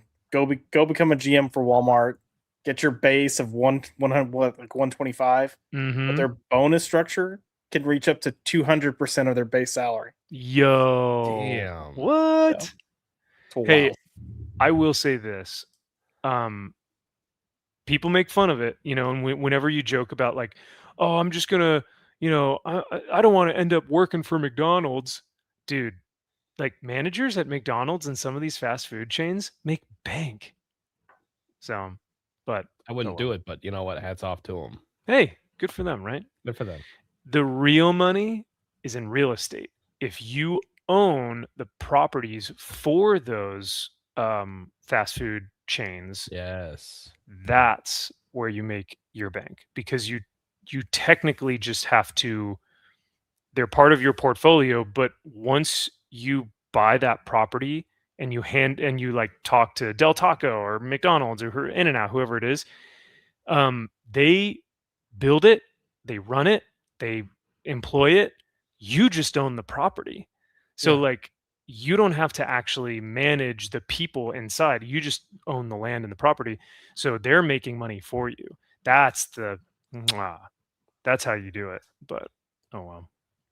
that's the way to do it. Yeah. I want a royalty deal. I watch Shark Tank a lot. I just want a royalty. Ooh, Give me you can buy 100% of my fucking company. I just want a check to show up yeah. once a month or whatever it is. I want a royalty. That's all I want. You can have it. Do whatever the fuck you want with it. Just give me the check. You know what you need, Kyle? You need to show up in a commercial, and every time that commercial airs, you just get royalties from it. Yeah. That's the best. One of our old family friends, he was a Klingon in Star Trek. I think it was TNG, and he still gets royalties to this day. He's in his 70s or 80s now. He still gets royalties. I'm like, that is so rad. I love that. Yeah. So speaking of Sean's in the chat. Hail to you, brother. Thank you for being here. Yeah, regional managers at Mickey D's, 70 to 150, depending on where you're at. Like if you're in California, 150, you're doing fine. 150 in, I don't know, literally anywhere else in the United States, and you're living well beyond your means. So, oh yeah, at least I'd assume. I don't know. Yeah. But speaking of Sean, say again. I said, yeah, most places for sure. Mm-hmm. Yeah. I was watching you guys a few weeks ago, and I cannot believe what I saw. This is insane. And you know, Kyle, you kind of got the insider scoop here. I'm just watching, you know, you guys are just talking about some of the sketch covers. I don't really care because I don't like this Marvel's Ultimate stuff. But sure enough, I start listening in, and what do I find? Oh no, this is the advertisement. That's a Bagley though, right? Yeah, it's a Bagley. There's a peach and logo. Looks like cute. Terry Dodson over here. Okay. Oh, there's one of the Iron Man from Robert Downey Jr. RDJ, the man himself. And out of the ones that you guys have shown so far, this is by far the best one. Oh yeah. It's way cooler than anything else. Yeah. So RDJ did some sketches, I guess, huh? Allegedly. Allegedly. Yeah. That one's pretty cool. Look at that. Whoever has that is a lucky son of a bitch. Or a douchebag. I wonder what that looks like in person. Holy shit. Did you just do that right now? What the hell, bro? What is the luck that you guys have? Let's break Not this us. down. It's him. He pulled the 101 Mark Spears, and he pulled that. I didn't do shit. I just actually, as far as the ultimate blind bags, I barely opened any. What we did, but like my Mark Spears blind bags, I did earn the right to pull that fucking card, and I did. Of course you did. He stole that bag right out from under your nose, and we know it. That one was robbed from me, and it was a literal stack I was opening. It was taken from me. It was rigged the whole time. But this was all Sean. Sean earned this. He was opening all of those to damage them, to send them back to Marvel. Yeah, of course. That is insane. Now, do you know if this one was damaged? Oh yeah. Oh yeah. Oh. But he's sending it to CBCS. Okay. And they're working on verifying it right now, but it's going to be graded as art. Interesting. Yeah. Not as a Oh, because you can get a higher grade? It'll be no grade. It'll just be graded as art. It'll just say art on, just due to the fact that it is beat to shit. So, that's dude. wild. Yeah. I cannot. So Indiana wins the national championship. You guys pull a golden ticket card and the Robert Downey Jr. Iron Man sketch cover. Yep. How much that alone has to go for at least $20,000. Well, I gave him the advice. I just, it's yours. You whatever want with. You can fucking throw it away. But like I said, you should probably take it to Golden auction. Take it to Golden. They'll be able to do, because he was thinking about putting it in Heritage. I said Golden right now is hot. Everybody loves Golden with all their Pokemon stuff, and they're getting into comics and everything else in pop culture. I'm like, they would absolutely promote the shit out of this book. So it's at CBCS right now.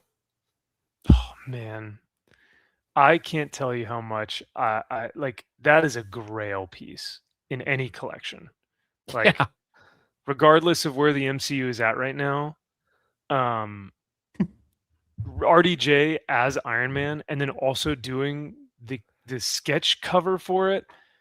Oh, and it's probably a terrible comic book, like in terms of like reading it is probably awful, but still, yeah, it's not the best. It was a little weird artwork, man. I mean, who cares if you have that cover? That's the thing. It's like at that point. And this was one of 3 or 4 sketches he got out of all of the blind bags. That's awesome. Unreal, man. He's okay. He's got to know someone. They're doing some backroom deals or something. There's no way.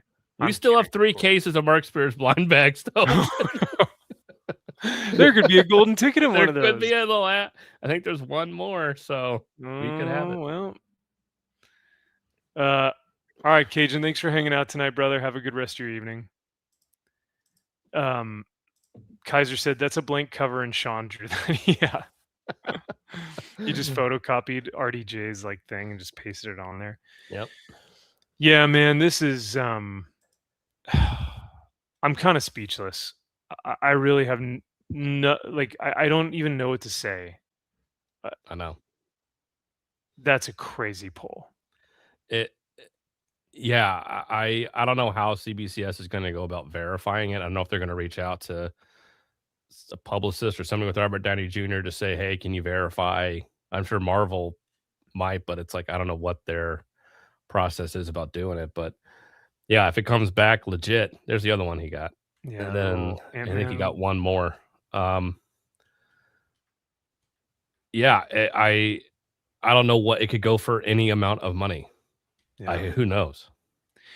Listen, if Ripaverse stuff can go for like, well, I don't know if it goes for this, but what was it listed at? Like $1,700?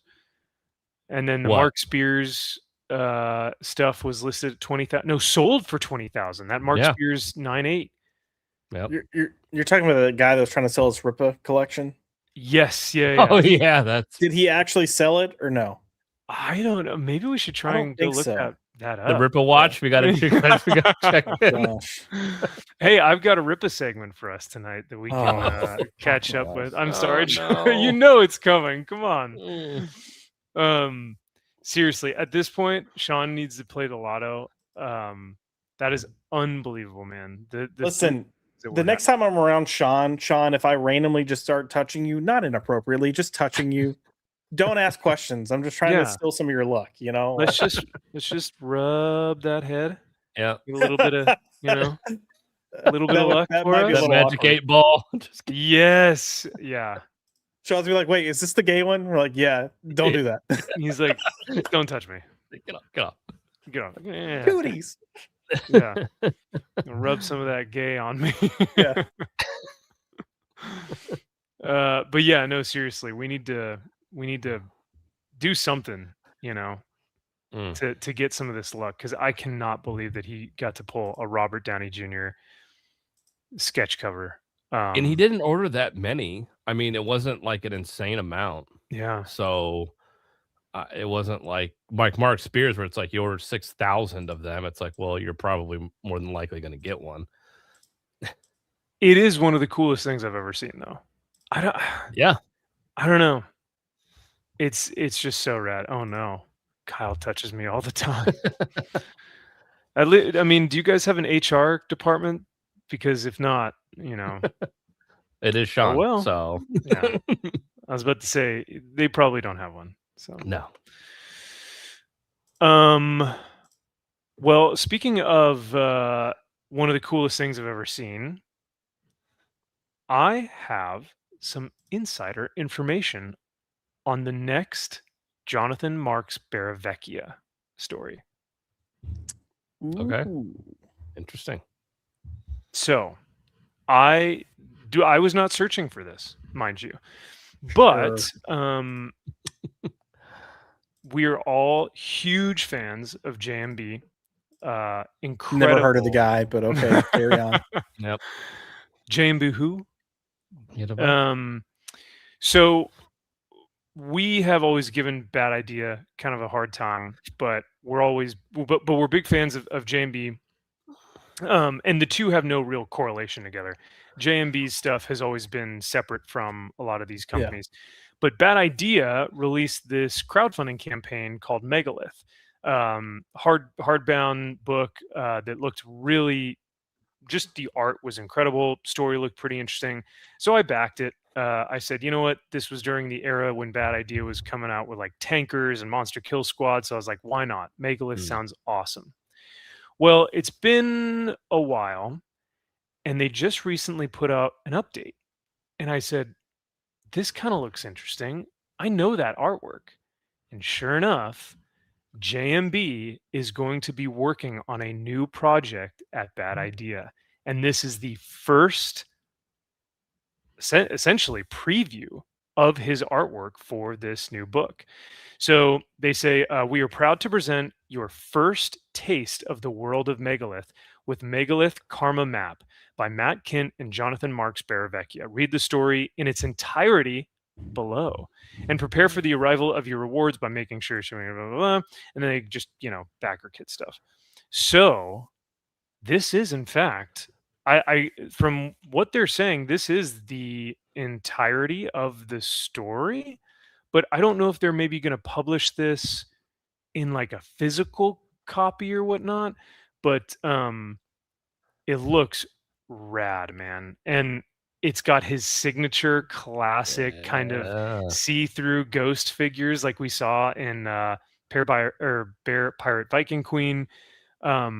But yeah, man, so I haven't had a chance to read this, but I mean, look at the characters here and like the faces just show so much emotion without even really having too much detail there.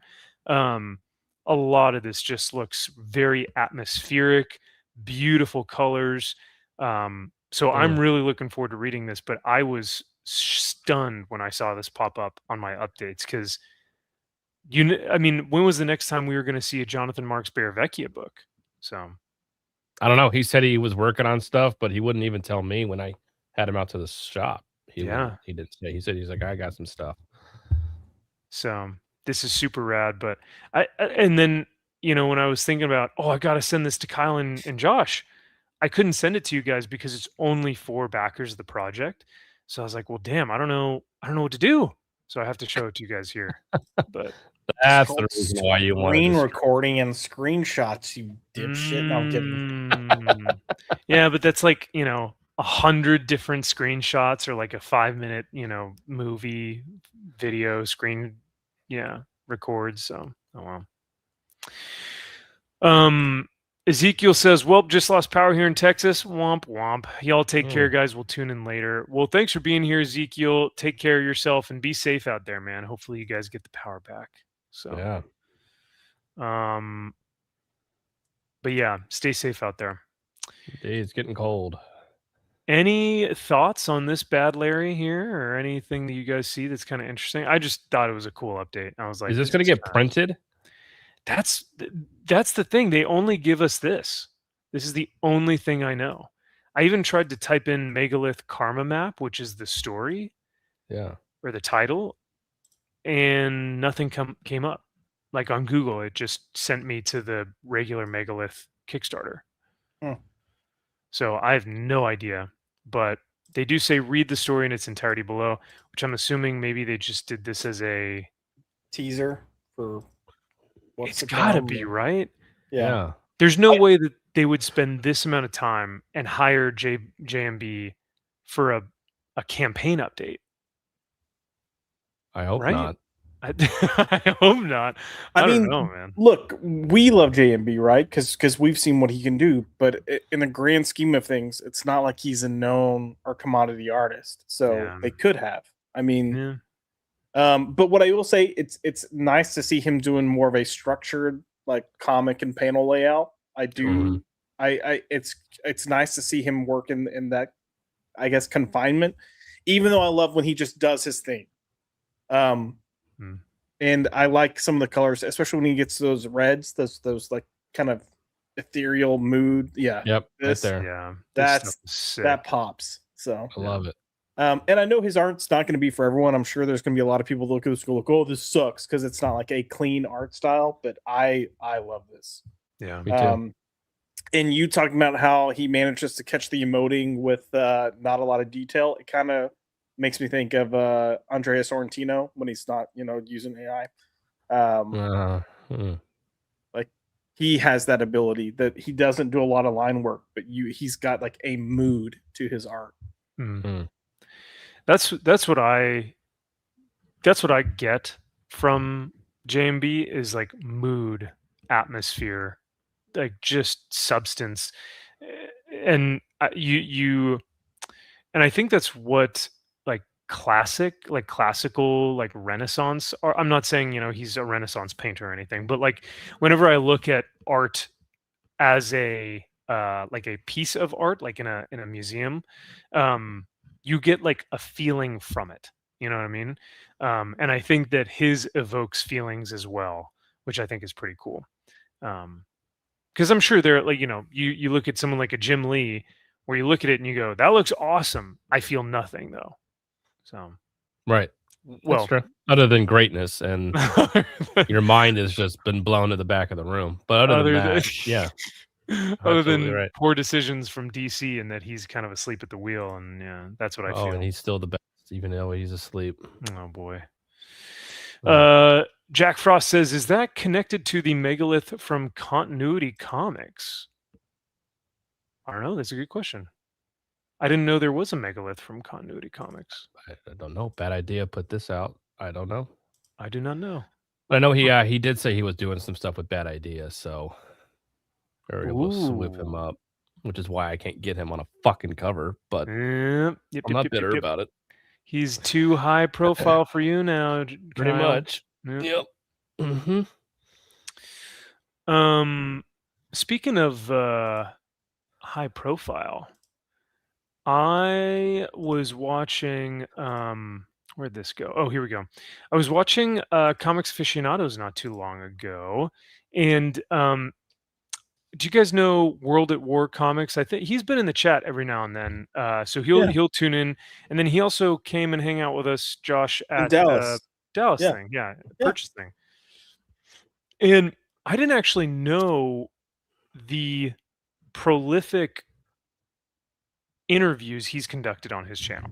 Like he's had the Todd McFarlane himself on the channel, like doing interviews with him. Like talked to him multiple times. It's crazy. He's also had, I think, Mark Miller. I think he's also had a couple other people that we would, be fond of or whatever. So I'm looking at these interviews and I'm like, this is so rad. And he was on Comics Aficionados, like I said, not too long ago. But it was killing me because I wanted to just pull my hand through the screen and just grab him and be like, dude, you don't have to hold back your feelings. And when you watch the clip, you'll see what I mean. But I feel like reviewers get caught in this thing that whenever they interview people, they then feel like they can't be honest. So Wes was asking the panel, hey, what are like the worst comics of 2025, right? And he's never really able to say, this book was terrible. All the X-Men books sucked. Yeah. What he does say though is it just wasn't for me. And I feel like that's a bit of a and I mean this with all respect, but I feel like it's the pressure of I still want to be able to talk to people. I don't want to be taken as someone who is like bashing on these comics, right? But I still feel like we have to give our genuine, honest opinion. I'll play the clip so that we have context, but I just felt bad because it just felt like he was being constrained by the parameters of like, I interview people and I can't say anything. Correct. And I was going to say, like, he very much has that. And that's what his channel has kind of become associated with, is the fact that he is doing these interviews. Yeah. But if you come in and say this sucked, people are going to stop doing interviews with you. Yeah. So, and that itself sucks. Yeah. Like, that sucks because it's so lame that we can't review things honestly anymore. Yep. But here's some of the clip. All right, Tommy, I know you like to mostly talk about the good things, but were there any books out there that maybe stood out as maybe not up to snuff for your high standards? Yeah, I mean, the reason why I'm reading probably more DC than Marvel is because a lot of the Marvel stuff I did try just wasn't for me. ASM at the beginning of the year wasn't for me. I know Joe Kelly is doing it now, so I'm going to jump back in, but some of the stuff before Joe Kelly just didn't do it for me. The X-Men, I always try everything at least once. And it just, none of the characters sounded like the characters. It just wasn't for me either. So I dropped out. So already, like, within a span of like 2 minutes there, right, of that clip, everything was just, it just wasn't for me. It just wasn't for me. It just wasn't for me. And My Little Pony isn't for me, right? But X-Men is for me, which means that if I don't like it, I should be able to say it was terrible. Not it wasn't for me, you know what I mean? You can also say something isn't for you and is done well. Like, exactly. Oh yeah, for sure. Yeah. So when I was at Batman News, when we were reviewing books, when Gotham Academy came out and I got, flung on that book, I was like, why? Yeah. And then I read it and I had a shit ton of fun reading it. And I was like, this book, it's not for me. It's not targeted towards me, but it is done so impeccably well. And then reviewing that book, I was giving it 8s, 9s, and 10s. Wow. Was it my cup of tea? Like, is it something I'm going to go and be like, oh, I can't wait to pick this up and read it again? No. But reading it, I had fun reading it. I enjoyed what it was. I understood, like, they did what they set out to do, and they did it incredibly well. But you had Carl Korschel on there, who's fantastic. Yeah, like, I get it. So you can still say, just because you say it wasn't for me doesn't necessarily mean it's a bad thing. Like, I tend to not like comedies or really light or campy things. Yeah.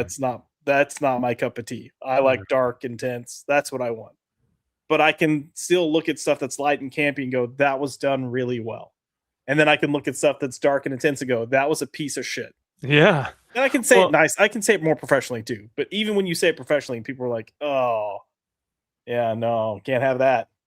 Oh yeah, well, because you can explain in a way that is really, like you said, articulate, professional, very meaningful, and you can explain why these things either didn't work for you, quote unquote, or why they were objectively not up to the standard of what you would expect from that character or from that writer. Max, then you're mansplaining. Okay, come on. Yeah, I do that a lot.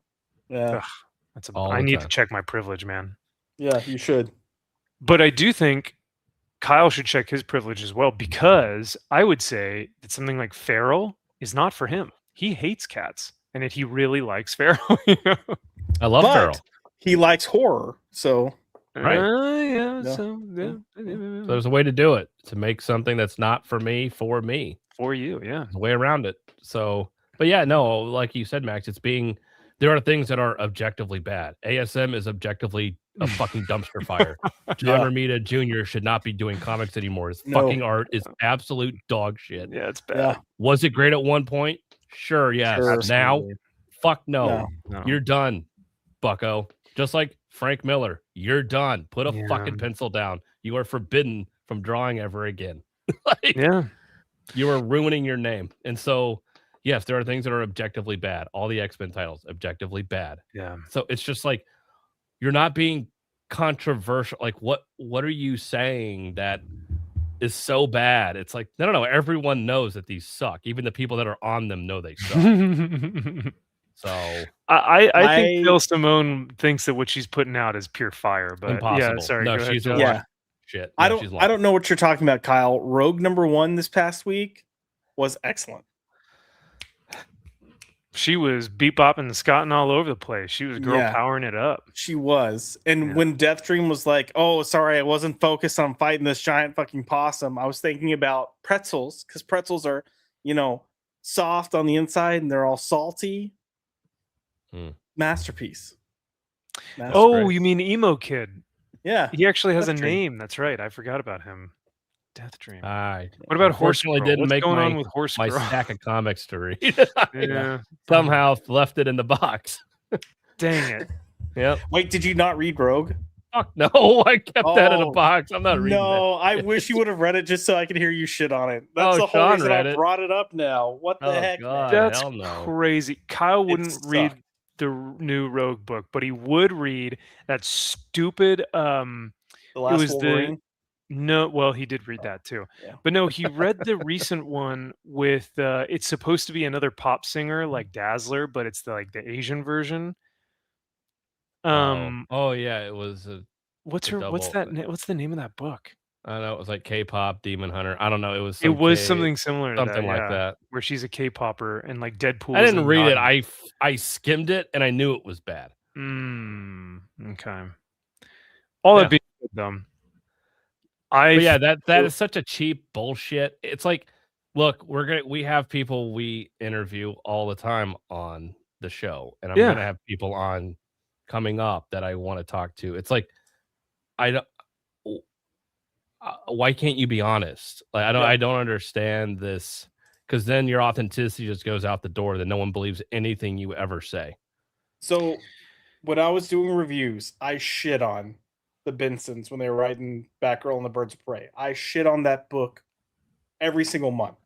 Nice. And then in their final arc, they actually wrote a good story. And I wasn't reviewing it at the time because DC was pissed off at me and they had asked that I not to review the books anymore, which we had someone step on and they were also shitting on the book. So there you go. But I had tweeted, because I genuinely thought it was a good story. I tweeted out like, hey, this is actually a really good story. I like what the team is doing here. I wish we would have gotten more of this from the word go. And Shauna Benson saw it and she sent me a DM saying, this means more than you know. Well, look at that. Because I had did nothing but lambaste, how bad the book was. Yeah. So the moment I said, I think this is working, I think this is what needs to happen, she knew I wasn't bullshitting. She knew I wasn't pulling anyone's leg.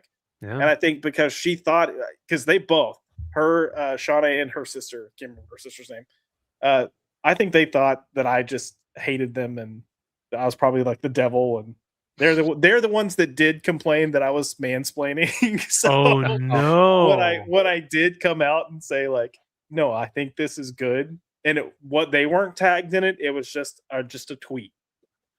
Wow. There you go. So yeah, when we had Chris Killian on for I Saw Santa, Sean and I both said, I knew your book was going to be dog shit. It was the last book in the stack because I knew it was going to fucking suck, and it didn't. But I was like, I knew it was going to suck. I knew it. I mean, I would have put $1,000 down at that moment that this book will be thrown out a window because it's going to be absolute horse shit. I told him to his face. Same thing with this book. Oh yeah. Luna Snow World Tour. This one was good, right? Who is Luna Snow? Oh, you got to read to Josh, find out. you don't know who Luna Snow is? I can't She's know. like the Nick Dazzler. Is this Marvel? Is this the Marvel Scrolly?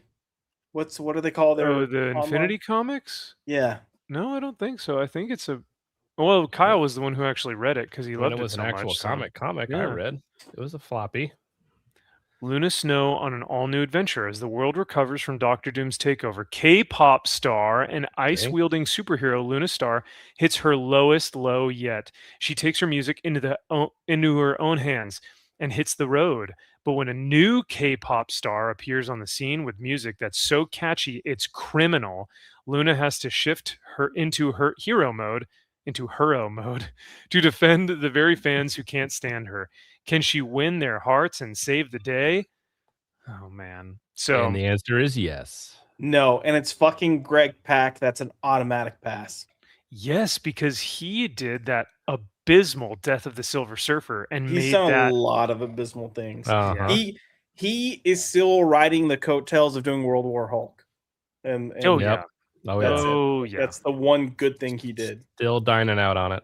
I was gonna say if we were to go, because I haven't read that for a good decade. I'm wondering if I go back to it, if it's as good as I remember. Might I be don't worth know a if, review. I don't know. maybe that could be a segment. Could be. This is from Stefan. Good to see you, man. Thank you for being here. Good morning from Munich, Germany. Thank you for being here. And Oh. is that right? No, can you say that? Is that what you say?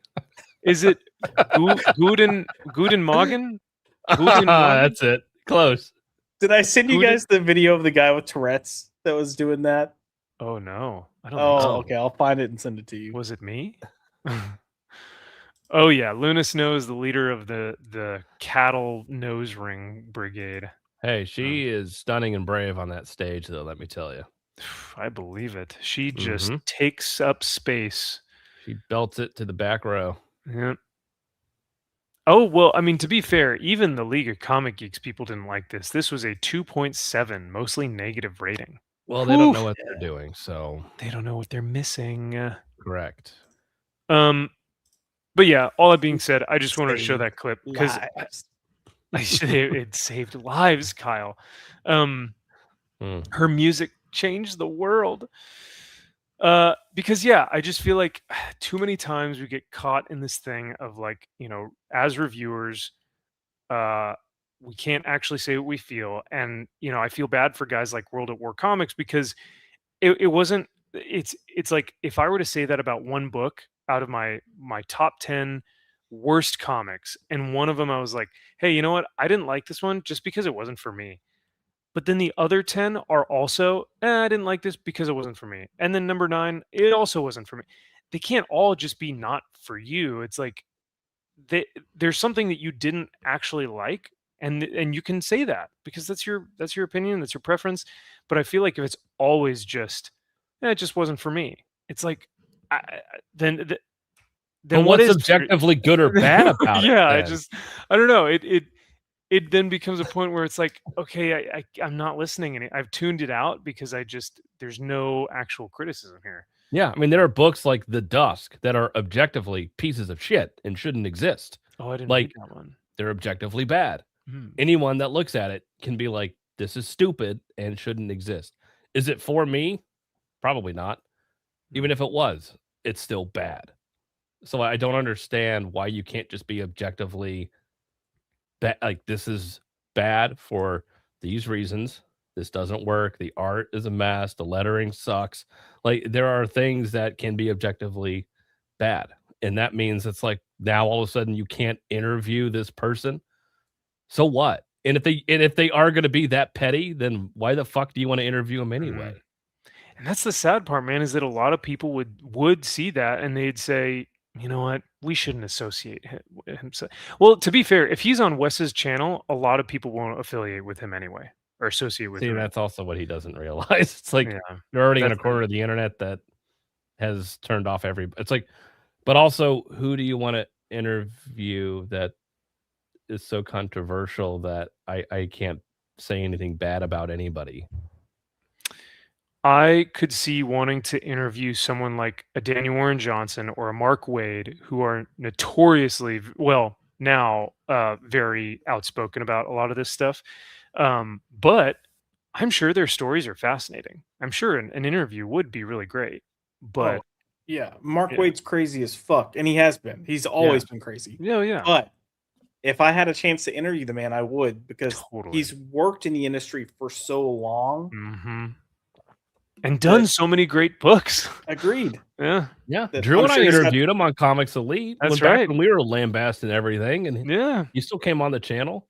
He probably had saw no it idea who you because he were. knew no one fucking saw it. So, and this guy thinks he's so fucking big and high and mighty, like, oh no, I can't say anything bad. It's like, no one knows who the fuck you are.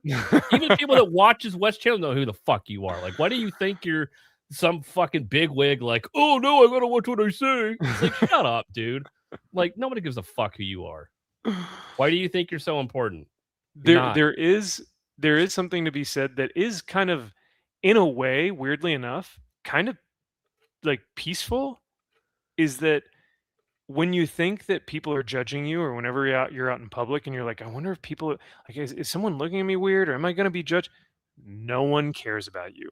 People are just trying to live their life day to day, second by second, just getting by. I'm pretty sure they don't even see you. Like, nope, I see you and I'm judging the fuck out of you. I'm kidding. Depending I mean, on if you what look color like your hair a, is, yeah, yeah, that's funny. But yeah, that interview that you guys did have with Mark Waid was pretty cool. I really still enjoy watching that and going back. No, and I hate Mark Waid, but you know, he's done so much that I really, I want to hear what you have to say. Now, does Why that not? mean? Yeah. Does that mean when I interview, I'm gonna try to fucking lie and be like, oh no, I just want to talk about how great you are and talk about Kingdom Come and how great it is, and then come on here and be like, listen here, you fucking piece of shit, we fucking hate you, you're an ass. It's like, no, but but also I would appreciate if we did if somebody listened to our reviews and saw one of our bottom lists and said we were fucking roasting the shit out of their book, and then they were to respond, I would be like, hey, I'm more than happy to have you on the channel if you want to talk. Yeah. You can explain to me what happened, because there was a disconnect somewhere. Yeah. Hey, I look, I say this all the time. I don't think he's a great, especially his recent stuff. Steve Orlando, I will always respect that guy because I was shitting on him like nobody's business as well. I wrote a review where I was like, do something with this book already. We're on the third arc and I've got blue balls because nothing's happening. And that was probably one of my most not professional moments because I actually put that in the review. Nice. And good for you. He reached out and was like, hey, I actually laughed out loud at your review. I'd love to talk sometime. And we had like a 3-hour conversation the first time we talked. And he was just kind of going through, but he wasn't butthurt about it. He wasn't coming in trying to like prove me wrong. He came in to kind of say like, hey, I actually agree with you on some of these things. I can't like publicly go out and say this is what's going on, but this is what's going on. Right. So, and I will say I adjusted how I spoke to the book because I wasn't then targeting him being like, why are you writing this? Because I know it wasn't him. So I pulled back a little bit. I would still say like, this isn't working, but I wasn't like dogging him about it because it wasn't him. Yeah. But yeah. Right. See, all that behind the scenes stuff that I find incredibly fascinating that I think a lot of people would. I get why you can't talk about it in the moment, but at some After point, the fact, it would be kind of interesting to be like, oh, hey, I remember those. Oh, that's right. I had a real problem with this, and there was something with editorial to where we couldn't do this, so then we were it's like, that's what's interesting. Yeah. And I don't think you have to glaze people to get those stories either, because like I think a lot of interviewers, they just kind of they do this thing where it's like when actors have their interviews for a premiere of their movie, and the journalist or whoever is interviewing them is just like, oh my gosh, okay, so I love this scene and I love what you guys did with the tension, and I was so infatuated, and this scene is gonna like change lives. Can you tell us a little bit about it? And the actors are just like, yeah, we just had really good chemistry or something. It's almost awkward because is this the gayest Marvel movie ever? And so you almost, by like not glazing, you just take a very objective position and just ask questions, which gives them more room to like, I don't know. I'm not a good interviewer or anything, but I just feel like you don't need to glaze people in order to get the best interviews. Like you said, Kyle, it's almost kind of a behind the scenes where you do get stories like that, Josh, where you're getting information that the public does not know about, which I think is cool. So yeah. No, I'm working to get a Marvel artist to be interviewed soon for us, and I was reaching out to this person, and now that's somebody that I'm just interested in, not just because they're Marvel stuff, but everything that they've done. I didn't realize all the other things that this person has done throughout their career, and I was like, I'm really kind of more fascinated with that now that I found that out than I am about your Marvel work. And so having those conversations about that, and I like knowing a process of an artist, really. And like, I just want to be like, how did you come to this? Like, how, some of these panels or these pages, like what was up here? Like how did you get that down here? Like who told you that? Was it the writer or was it you being like, no, I think this will work? Because I want to know that because I find that interesting. 100%. Writing my own terrible shit. I just want to know, like, was it both? Was it neither? Like, was it just a fucking happy accident? Like, I love all that stuff. Yeah, because I am not particularly like a super creative person. And so to take a blank canvas and then to create something from nothing, uh, that's amazing. Like, tell me that process. How do you come to that? Because for me, my brain may not work that way. And so for you to help me through that process is really cool. But yeah. Andy Masterson has made a comment. He said, with the massive number of independent comics out there, I think people of real passion will be making great art if you can only find it. That's the thing. A lot of people are going to be doing crowdfunding. They're going to be doing YouTube channels. But it is tough when you look at the amount of crowdfunding. It's kind of tough to sift through the real just slop and the stuff that's like real passion. Yeah. And I'd say even look at like what's the percentage that's actually slop versus good. It's a lot more Yeah. slop. I mean, I look, I fully support crowdfunding. I mean, clearly, like Kyle's here, you know, like I'm all for it. But even just like indie publishers that are established indie publishers that are hitting comic shops, you know, monthly, like go talk to your LCS owner. A lot of people don't buy that stuff because they have FOMO for Marvel and DC that they're hating, but they're getting it because they're like, well, it's if it gets good at some point, I want to be here, or I've been collecting it for so long. And I'm like, yeah, this book is freaking epic. And, you know, the LCS sold 3 copies of it. Meanwhile, you've got the new Avengers that just sold 22 copies over here, and it's dog shit. Yeah. Right. So. No, and they are on razor thin margins with so for them to take a chance on so many indie books and so much, you know, shelf space, it's like I really can't. It's like they may find 1 or 2 in a catalog maybe somewhere, but like it's really tough for them to because there is so much shit, especially in Lunar and Penguin. I mean, so many to where it's just like, what the fuck do I get? How do I even pick and choose? And that's such a good point that you both have brought up. But Josh, the fact that you were talking about, you know, like there are people who just won't even take a chance. That even comes down to like pricing and just maybe a fatigue of indies or wanting to just, you know, keep the Spider-Man run or whatever. Because I remember when comics were a little bit cheaper, if I saw a book on the shelf and I just thought it looked cool, I'd be like, yeah, I'll pick it up. I'll throw it in the pile, right? Now, I'd never do that. I'd read it online first, see if I like it, maybe wait till the second issue, and then I'd pick it up.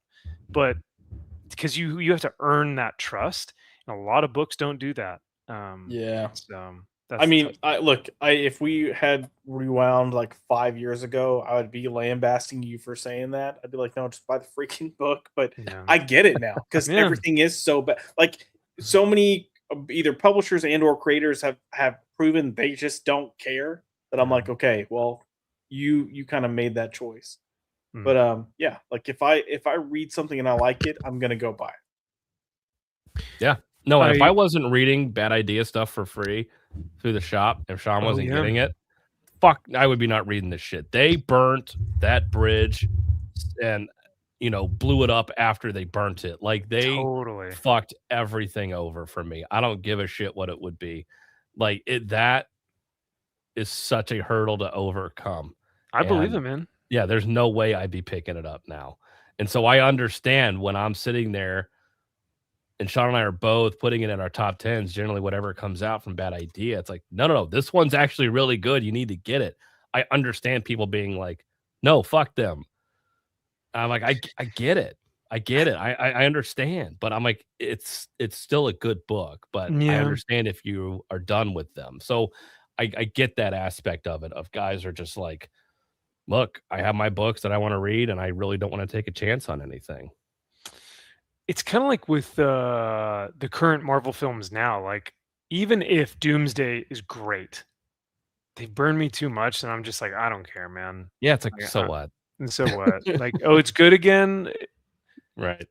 I'm tired. Like, I'm good. I know, but it's tough. But it is tough being a reviewer though. Like taking myself out of it. Oh, sure, yeah. And looking at it, because I could easily say, "So fuck, bad idea. I'm never reading anything." Yeah, but good on you for being objective and saying, I hate their business practices. I hate their marketing. I can't stand what they've done to their customer base. However, this book is very, very good. You know, that's what's so frustrating, because you're like, oh, I don't want to see this. But you're putting me in a horrible position. Why can't you just have more slop out here? Yeah. Now, I will tease a little bit. This weekend, I've been catching up on on buying all the single issues that I haven't gotten a chance to. I got Save Now issue number 0. I have Save Now issue number 1. I bought Cul-de-sac issues 1 through 3, and I'm gonna see how I like them. Okay, so, I was looking at Sean's pretty much sold out. Yep, I bought issue 3 from you guys. Okay, good. I was rummaging around trying to find any. I don't know where they are, but well, thank you. I back. I appreciate you looking. But at least there is one on the website, so I picked up issue 3. So. Okay, good. Yeah, he has so many at one point, and they're all gone. I mean, good. I guess it's right. If it's good, a good book and people like it, then cool. Mm-hmm. This I did not pick up, though. I did not want Hank Howard Pizza Detective, because that just does not appeal to me whatsoever. So. I don't like the I know Jonathan Marks, I think, did some covers for Hank Howard Pizza Detective, but like even that can't get me to get it. I just can't. The art is the art is lacking, I will say, in my opinion. I would agree with that. So, and I think it's Robert Venditti, which is cool. Yeah, it's a Venditti book, which is like, I'm all for that. But I've also got Robert Venditti Hawkman, Robert Venditti Green Lantern, Venditti Tankers, and I think Monster. No, he didn't do Monster Kill Squad. He's doing. I think he did that Survive book also about the Russian sub. It's a sub that's down. Which I got the last issue in my stack downstairs. Ooh, so 5 of 5. Right. It's downstairs. Very nice. See how it ends. I have to mention this. I'm not a super creative person. Max, your acting class says otherwise. Well, I'll have you know that as an actor, we're not creating something from nothing. Acting is literally all like reacting reference. Oh, you are pulling from. Well, you're reacting to your scene partner, but you're also pulling from reference to be able to translate that through the camera. But you're also being given a script and you're reading other people's words. So nothing about you is technically like something from nothing. It's you're pulling from all these different resources that you have to have a good create a to be creative, to create a performance. Listen, it could be when you've seen enough shitty actors, especially on stage. I would say the creative I've never actually seen you out. We keep trying to get you to perform for us, Max, but you don't do it. Well, I mean, the monologues you guys keep sending me are like from like porn movies and stuff, and I don't feel comfortable with that. So I thought you would have had fun with the character, okay? There's no depth. I mean, heated rivalry is a phenomenon right now, okay? Oh yeah, that hockey thing that you love so much. Yeah. No, it's awful. I hate it. There are two guys that have a Instagram channel where they take scenes that are just terribly written scenes from popular films or TV shows, and they'll go in public and then start doing the lines. Oh, I love those two guys just in front of random people, and they're just like, "What the fuck?" Yeah, I don't think I've seen that before. Oh, those two guys are hysterical. They've done 2 from Heated Rivalry so far, and it's great because they're like, these people are like, "What the fuck?" Yeah, they're like putting groceries in their car or something, and they're just like, I fucking love you. Like, I think maybe I'm gay or this. Oh my God. They're just like, what? Okay, so you're gay. Right. I mean, to be fair, there are a lot of movies that the dialogue only works in that movie, because if you were to say it out in real life, it would sound so weird. And when they do Fast and Furious and with guys with cars, it is so funny because they're all just like, "What the fuck are you talking about?" It's all gibberish to them. It is. It's great. Sorry. Oh no, you're totally fine. I'll have to go watch it. You guys will have to send it to me. Fiend says only people who hate artwork or hate art won't pick up Hank Howard Pizza Detective. Wait, so that's a double negative. Only people who hate art won't pick it up. So he's saying if you like art, you're gonna pick up that book. That's a negative, sir. I do not. I think I can't go with you on that journey, my friend. I'm sorry. I'm not picking it up. No. Plus, it sounds almost worse than the detective from the Rippaverse. Ooh. And so I don't think Hank Howard... Savage? Salvage. Oh, Salvage PI. I don't think I want to read about a pizza detective.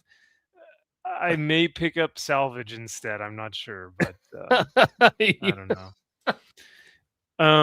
I did read Venditti's Freedom Fighters, and it's excellent. 12-issue miniseries during the DC Now, or I forget what it was, but yeah, that was fun.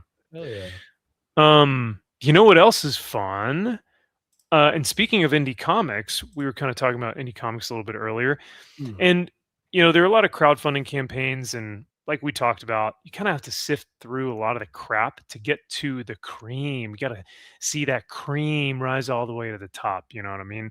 Real, really thick and anyway, once you find it, I think it's fair that we share it. So I want to share this one with you guys. So this is pretty cool. I thought this was fascinating. This is called Horror Not Hate, and I figured this would be right up your alley, Kyle, because you've been reading all those like Tales of the Crypt books. You've been reading all the new Twilight Zone stuff. So like I felt like this was perfect. It's an anti-fascist, anti-hate anthology of horror comics and art supporting LGBTQIA+ and immigrant rights. They are at $13,760 right now with 274 backers and less than a week to go. Wait, their goal is $20,000? I mean, isn't that what it takes to make a anti-fascist comic? Okay, well, let's see this bad boy. I can't wait to crack this fucker open. Let's see how good this is. All right. Of course, it's in Los Angeles, California. Well, wait, Josh? No. Max, are you putting this out? Oh, you think I'm making this? Yeah. You corrected yourself. I did. I was like, well, it's the LGBT shit. Kyle was like, only the gay one would put something like this out. Clearly, only Josh would put this out. Let's see what he has to say.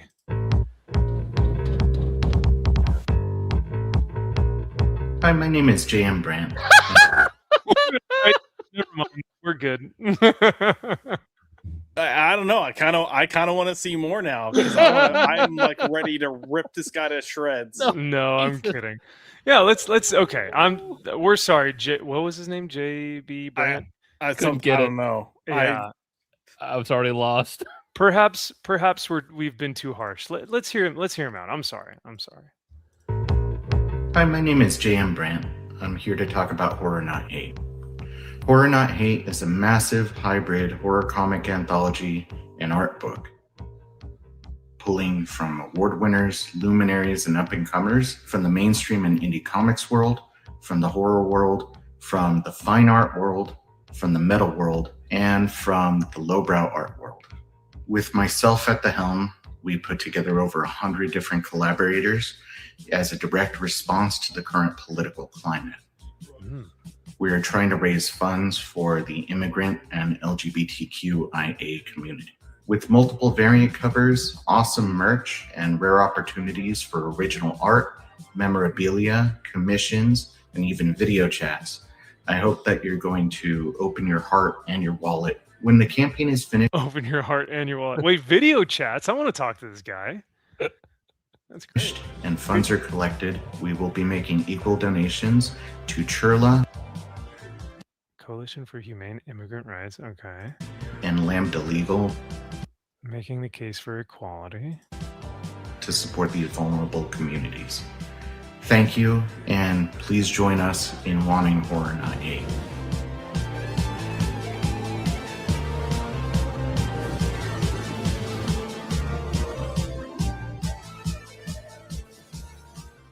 Is it bad? Some of the scariest shit in that were the people that were giving interviews.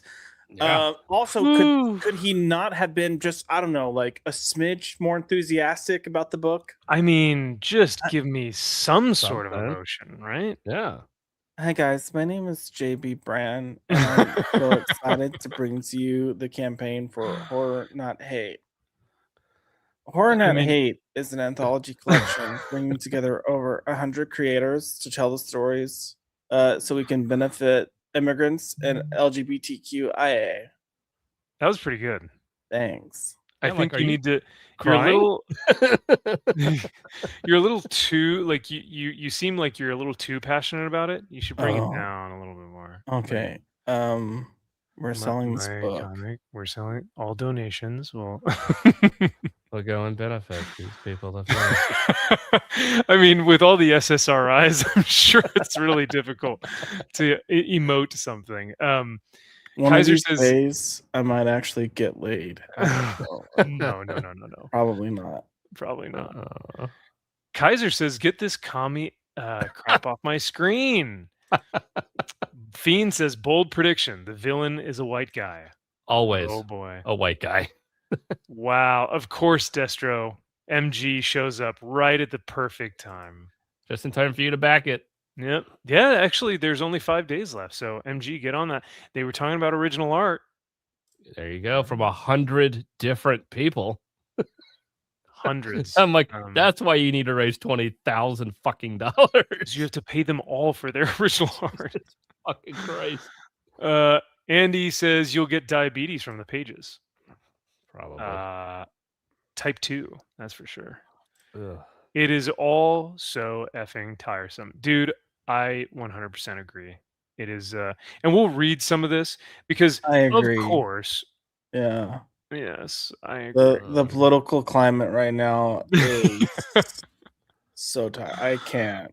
This is in response to the political climate. Yeah, so this is exactly what I think we'll talk about here, Andy, is that he's hating on people who promote non-hate. Like he's doing the thing again where it's like we want to promote not hate, but we are going to hate and want to kill and murder and ruin the lives of all of the ICE people and law enforcement and military and anyone who voted for Trump.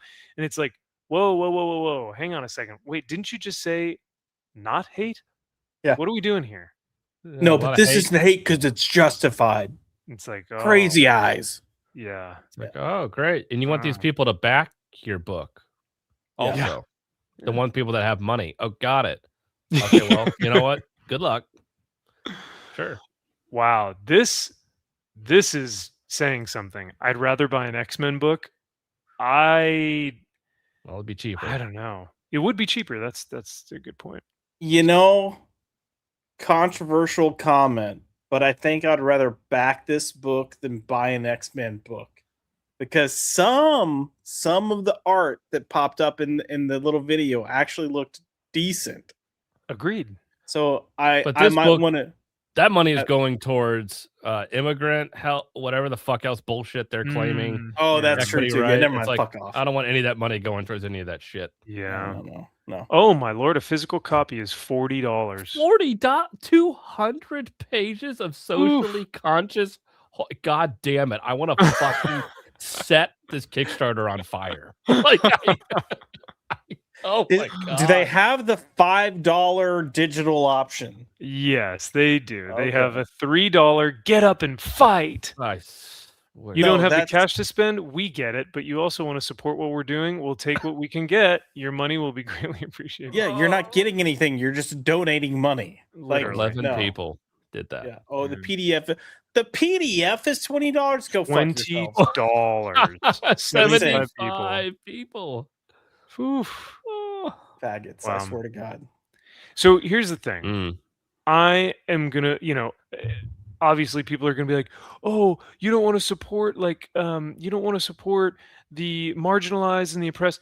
No, I don't want to support the 70%, because from my understanding, the data that we're collecting right now is the illegal immigrants. Not only are they committing a crime by being illegal, but the illegal immigrants that are here, 70% of them have committed other crimes, whether that's violent crimes, sexual crimes, any of these. I don't want to support that person who continually does this on our tax dollars, right? Like that doesn't seem like something I want to support. Yeah, does make sense to me. Yeah. So, in terms of the LGBTQ thing, I'll let Josh speak to that because that's not my wheelhouse. But I mean, I'm the most hated man in the gay community. So like, so it says the United States has spun out of control in the wrong direction. Marginalized people have been demonized. Wasn't it the previous president who said the biggest threat to our democracy is white people? Yeah. What do you mean by marginalized? That's a Yeah. broad term here. Pretty sure that most cities, about 100 years ago, no, even less than that, maybe more like 80 years ago, were 80 to 90% white, and they are now 20 to 30% white. That seems pretty intentionally replacement, so I don't know if that really seems marginalized, especially considering all the affirmative action and especially, did you guys hear about the Rooney Rule? Have you heard about this in the NFL? Yeah, they have to interview one black person. Not only do they have to interview a person of color, but if they hire said person of color, they get more money. And then if that person of color gets promoted to a different team, that team who promoted that person of color gets 2 other coaching picks and more money. So to me, it sounds like you're not really that marginalized at all. You're actually getting way more because of your skin color. Yep.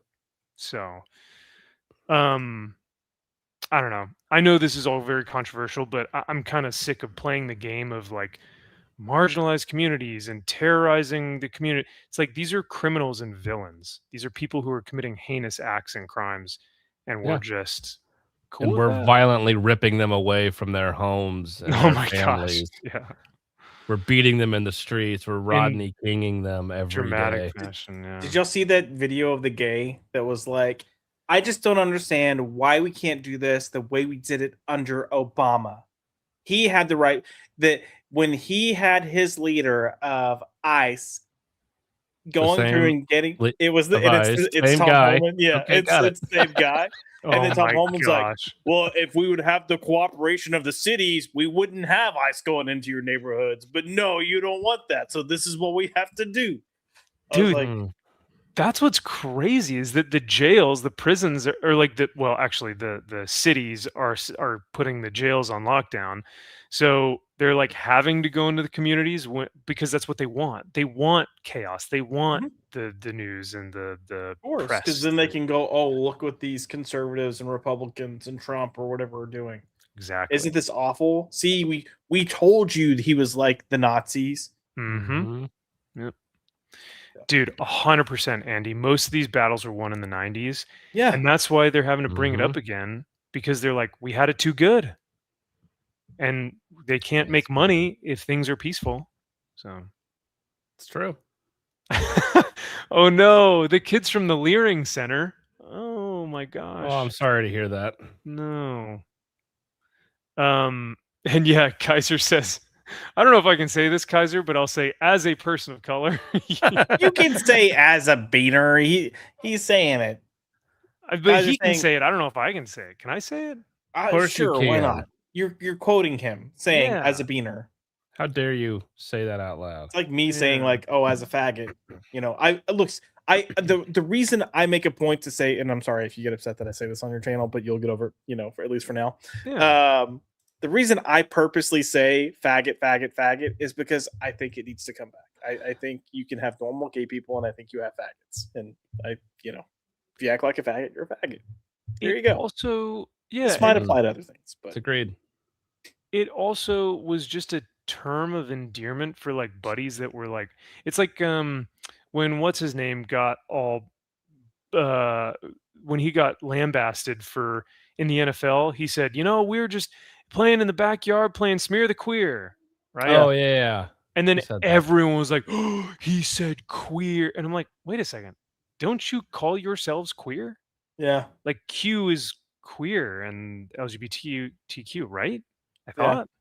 Yeah. So, yeah, they can And say it's- queer and you're not one of us. That's a cultural appropriation. oh, just like when they said the protesters were saying like, say her name, and then all the black people were like, actually, I see. Can't do that one. No. Nope. Have you seen the video of that really country guy? And he's probably in like his 50s or 60s, and he's telling black people they can't use the N-word because it's cultural appropriation. That's actually really funny. I will say this guy is legitimately racist. Like he is legitimately racist. Wow. So he's not a great guy. But when I saw that clip, I was laughing my ass off. I was like, wow, that is a double reverse Uno right there. That is wild. I Yep. love it. The stories are based around hate, fascism, transphobia, homophobia, xenophobia, racism, and toxic patriotism. I've never heard that one before. Well, that's a new one. I'm curious what that means. What is oh, it means being a nationalist, I'm assuming. I don't know. Toxic patriotism? I've never heard that. That's a new one for me. Yeah. Okay. Well, if you have pride for your country at all in America, it's a bad thing. But Apparently. Canadians, they should be proud to be Canadian because they are Canadian and they're not as corrupt as we are. And like, Venezuelans should be proud to be Venezuelan because they're not as corrupt as we are. Oh, that's true. come No, on. I'm saying the culture. Yeah. I'm also wondering like what toxic patriotism would mean to them. Because like to me, I'm trying to think of like how far extreme could you be to get to be toxically patriotic. But for them, it's probably just like, oh, you have an American flag. Right. Like, it's as simple Oh as no. that. Yeah, no, and look, there's videos of people saying this, that they will go through neighborhoods and say like, oh, that is, definitely MAGA or corrupt or toxic, whatever, because they got an American flag on their home. Yep. They can try to pry mine off with their get out of Yeah. my cold dead hands. Yeah, 100%. Be like Mel Gibson in The Patriot when he's like running Damn into the right. battle with that thing. Yeah. Yep. Andy says, I was an art major in the 80s, made lots of gay friends, and found out everyone is an individual. Shocking how 100%. that works. Look, here's the thing. At the end of the day, none of us have issues with anyone that's claiming to be a minority. What we have issues with is the fact that they feel oppressed for getting normal life, and they feel like they are owed or deserve something. You're not owed anything, and you don't deserve anything. You're gonna show up, work your ass off like everyone else. I get told all the time I'm privileged because I'm a white dude. I'm like, What are you fucking talking about? I worked wish. my ass off. I was about to say, damn. Like, I'm missing out. What did you do? I haven't been privileged as shit. I was going to say, when white men have the highest rate, I mean, it's not even close of suicides. Yep. I don't that doesn't sound very privileged to me. When white men have the largest majority in some of the most dangerous jobs in the world, not just in the US, in the world, that doesn't sound very privileged to me, right? So there are a lot of things that, I don't think people put into consideration. No, because it doesn't fit the narrative. Yeah, 100%. Or your hate, not horror, not hate book. Horror, not hate. But I guarantee you, they would hate and despise Christians more than anyone. Like they would want to burn Christians at the stake. Oh, there's probably stories in that book that's super anti-Christian. Oh, there's an Well, look- evangelical psychopath in here that's like, oh, God Oh, hates yeah. you. You're going to hell. Yeah. They're the The devil. blue man hates the red man. Rah. this is retarded. The Like Green Man hates them all. Jesus fucking Christ. So this is what Assorted Crisis Events is. I guarantee you Pop and Polly loves this fucking faggoty ass book. He is gonna love this shit. He is gonna be like, this was so good. Oh my god, it's not as good as Assorted Crisis Events, even though they're talking about the same fucking shit. It's like, this is how stupid it is. So spicy. Yeah. Ooh, too spicy. Too spicy. So good. The greatest book ever written, Assorted Crisis Event. It's like, this is how stupid it is. Here you go, Rapture. Why this book matters though, Kyle? It matters. This is why Pop and Polly loves it. After the campaign, we will be making equal donations in support of civil rights, Lambda Legal supporting trans and gay rights. What are trans and and I'm not even, that's the whole other stream. Yeah. No, listen. So I'm part of an entire group chat of gay people, and we want to know the same thing. We want to know, like, if you want to go back to 2005 and say that, then sure, because there were actual laws and differences there that separated a lot of stuff. We don't have that anymore. So, what are the rights that we're like? We are the most accepting as a nation that we have ever been. And yeah, people have opinions now because you've got a bunch of people acting like absolute psychos. Fill me in. Like, I would love to know. What rights do I have that you don't, that you would so need and desire? Please tell me. Yeah, like I there's a point in my life where it's like, dude, I just hope at some point that, if I decide to marry someone in terms of like a legal context, we're not getting to a religious conversation, that I get the same, like, I don't know, like, I think there's 1,400 different laws throughout the US that separated a marriage versus a domestic partnership. I was like, I just want those tax breaks, bro. Like, that's all I care about. Yeah, I don't care what you call it. Just give me that stuff. Yeah, 100%. I do think it's interesting because, like you said, you were mentioning, like, we've never been more accepting as a nation. I was talking to a female coworker of mine the other day, and we were just talking about, like, all her friends are on SSRIs, and I was like, that doesn't surprise me one bit. And yet, women at this very moment have never made more money. They have never been in more positions of power. They have never had more freedom to do whatever they would like, regardless of whether or not they believe that they are, like, Handmaid's Tale, going to be, like, be producing babies or something for the rest of their lives. I don't know what that is, but like, women have never been in a better position, and yet they have never been more miserable. And there has to be correlation there, right? Absolutely. Oh, well. Because they're not happy, as it turns out. Go figure. Right. A woman given everything is still somehow not happy. It's like, welcome to marriage. Yeah. You can speak for this more than either of us can. Yeah. So.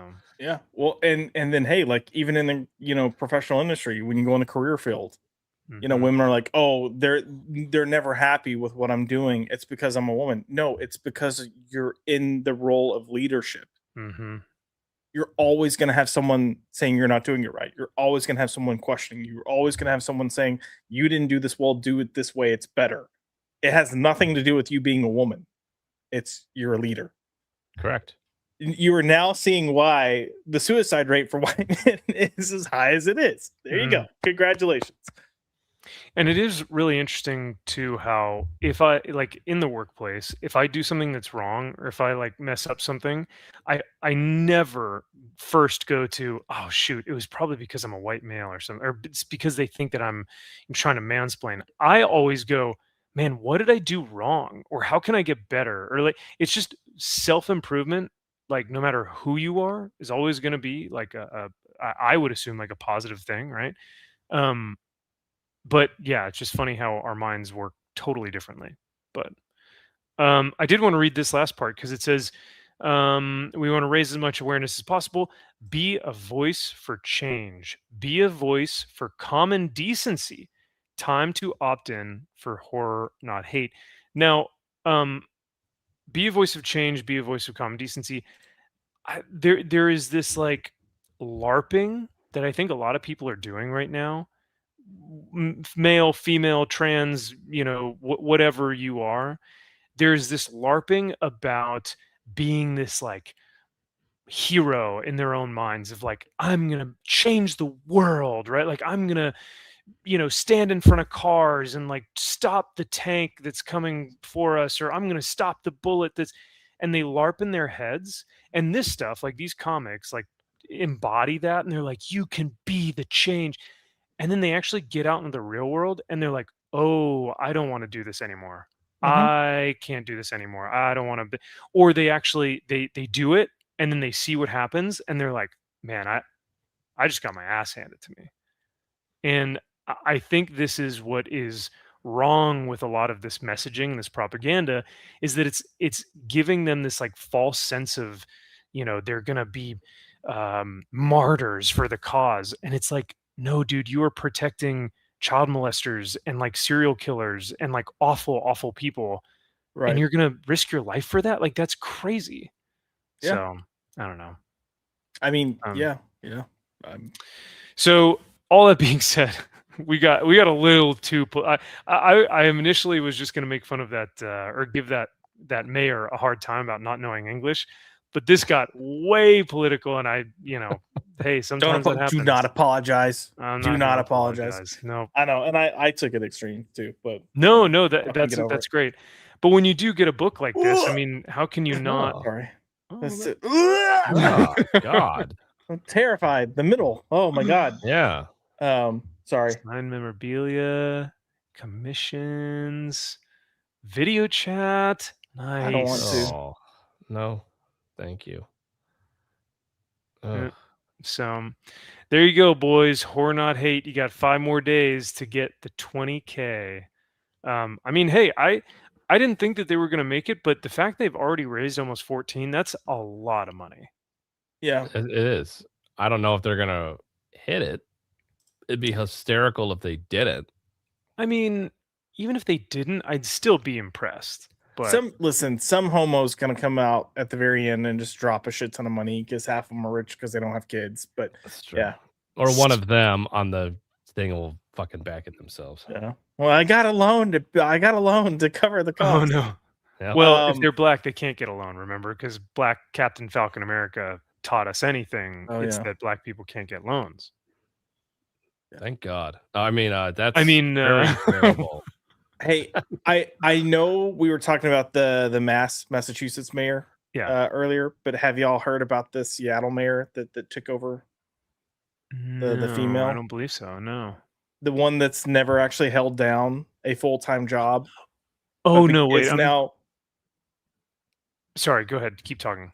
She's now mayor of Seattle. No, I did not hear about this. Okay, she's never had a job. She's never held down a full-time job. You have a clip of this? Yeah, I sent it to you. I put "I'm more scared for Seattle" in the private chat. Oh, let me see. Did I miss? Like her parents pay for her husband. Okay, it's like cost of living. So let's see. Did I? Katie Wilson. Yeah. Okay, let me share this.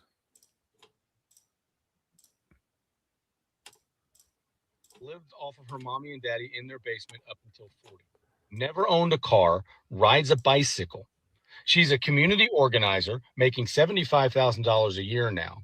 Living in a 1-bedroom apartment with her husband. They can't afford their bills with their child because he also doesn't have a job. Her mom and dad still cover her bills and daycare for her child, and you just made her the mayor of Seattle. $9 billion budget. This girl's not qualified to run a convenience store, and that's insulting convenience store managers. She's not qualified to start at an entry-level position, and you just made her the mayor of Seattle and handed her a $9 billion budget. This person has no real life experience, no adult experience, has never accomplished anything of any consequence at all in her life as an adult. And you just made her the mayor of Seattle and handed her a $9 billion budget.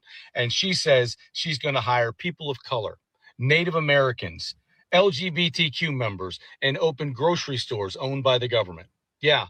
Good luck with watching your city burn, a city that's already fucking built on bullshit liberalism. And the same thing is going to happen in New York City. Man, how does that happen? Oh, That's toxic patriotism right there. That 100%, Kyle. I'm just glad someone finally said it. That's what you did. Thank you for pointing it out. Now I know what it is. And that's crazy. Not to hijack your show, but you should check out the In Regards to California because it's funny as fuck.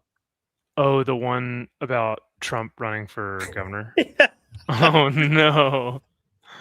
Well, I've got something to kind of palate cleanse us, if that's all right. Because I think it's, we've just had a lot of horror, not hate, right? Well, to palate cleanse us, I think we should probably answer a riddle. Shall we? Okay. Is this a gypsy riddle? Oh, I knew it. Maybe we should see if we can answer some of these riddles. Do you want to try to solve one of my riddles? Yes. Okay. Come on, Emily, let's solve his riddle. Let's see if you guys can work together. You got two, half of brains anyway. Riddle me unmasked identity, you have every clue. Luciferians, communists, and globalists too. You may call me these names, but never a blank. Who am I? Hold on, we gotta talk about this. If the riddle is very complicated, you can take a pass. I will give you one pass. Let me take a pass. Okay, you will take a pass? Smart. Okay. That's a good choice. Okay, good choice. Yep. Riddle me this. They love fried chicken and watermelon. It's usually Fetty that they be selling. Their fathers are known to be deserters, and calling them this word causes murders. Who are they? Are you racist? Why are you smiling?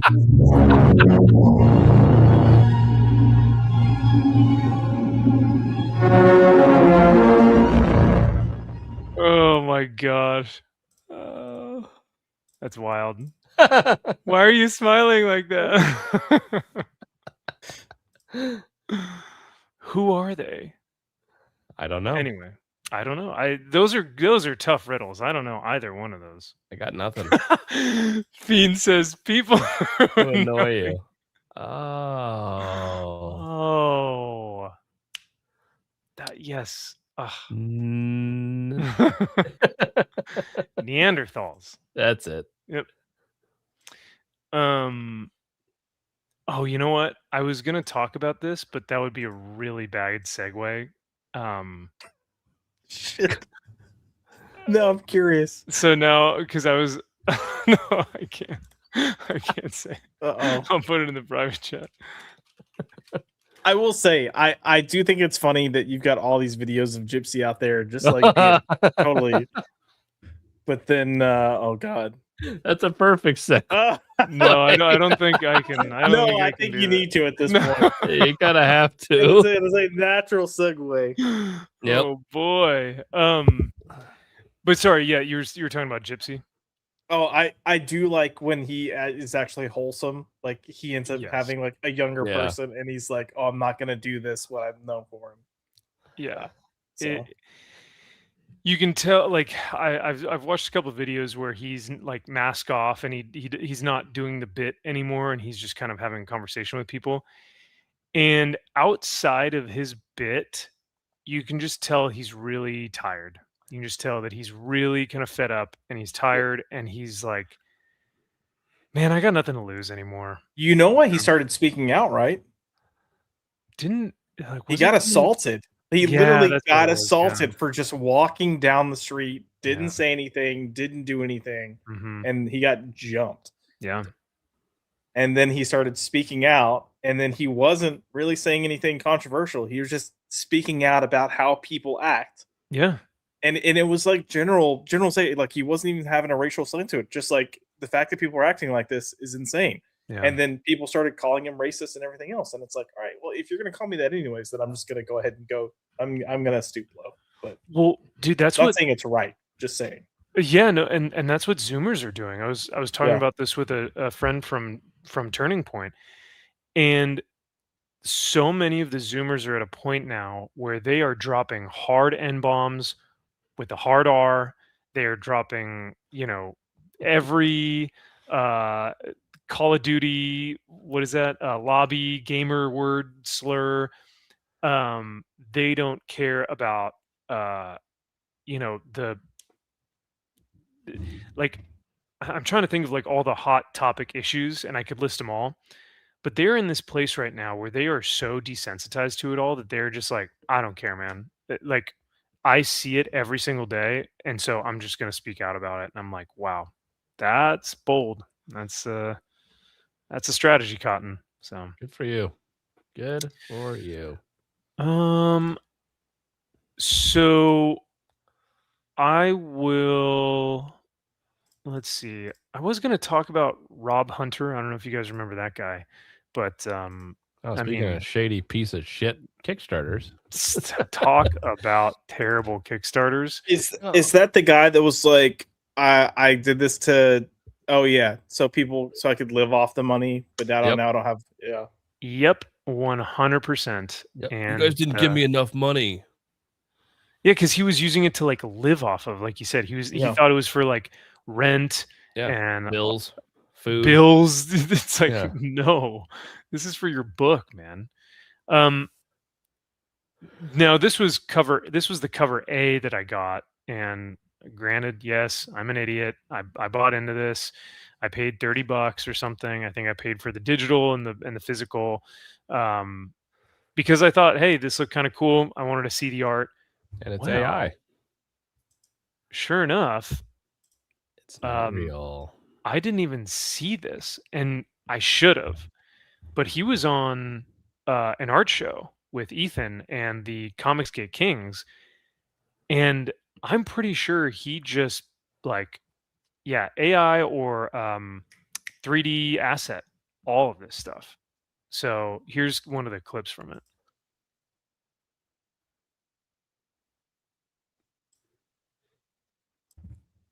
Are you playing something, Max? Still waiting. Say again? Are you playing something? Seeing anything? Oh shoot! I'm sorry. I thought I was playing. I knew he was playing it because he heard the click and he just went. And you're like, are you guys? Are you? Is there supposed to be something here? What I see some illustrated shit, but he didn't. Look how good this artwork is. How do you do this? Is this done by hand? Well, he hired someone to do it for him. It's all just ghost tricks and stuff. I like that Aaron Lepresti said that, because I think Lepresti was keen to his tricks early on. Yeah, because Aaron's like, there's no fucking way you can do this that wouldn't take you months and months and months to do. Yep. So, MG says that he backed the Booth cover F. So I am not the only dum-dum in this call. It does kind of look like Ghost Rider 2099. Yeah, I mean, to be fair, it looks good. This guy just ended up being a dumbass and a piece of shit. Yeah. Yep. It's a little Filipino boy who does a great job. Is it really? No, it's all me. It's all hand. It's all marker and pen and ink. Where's the artwork? Where's the original artwork? Yeah. I can grab it. Let me off screen for a second. Yeah, go. Like turn off your camera and then go grab it. So, are we ready? Do you have your work with you? Yes. Okay, let me see. So the camera's not great. It's that's dark, and it's also like, kind of 1080p quality. But that's a print. That's a print. 100%. It's glossy. It's glossy, and why are the margins perfect? Perfect. That's not inking. Like if you were to have inked that background, that would not be perfect unless he had tape, painter's tape. And it's all black, like jet black. There would be so much ink on that damn page. Yeah, man. That's also when you say turn it around. Right. Yeah, that's a good point. See the bleed through. Yeah. Mm-hmm. Yep. Is that a printout? No. Is that a print? No, this is the original. I can't see it. Your camera is so edgy. Oh, no, pull it back. Pull it back.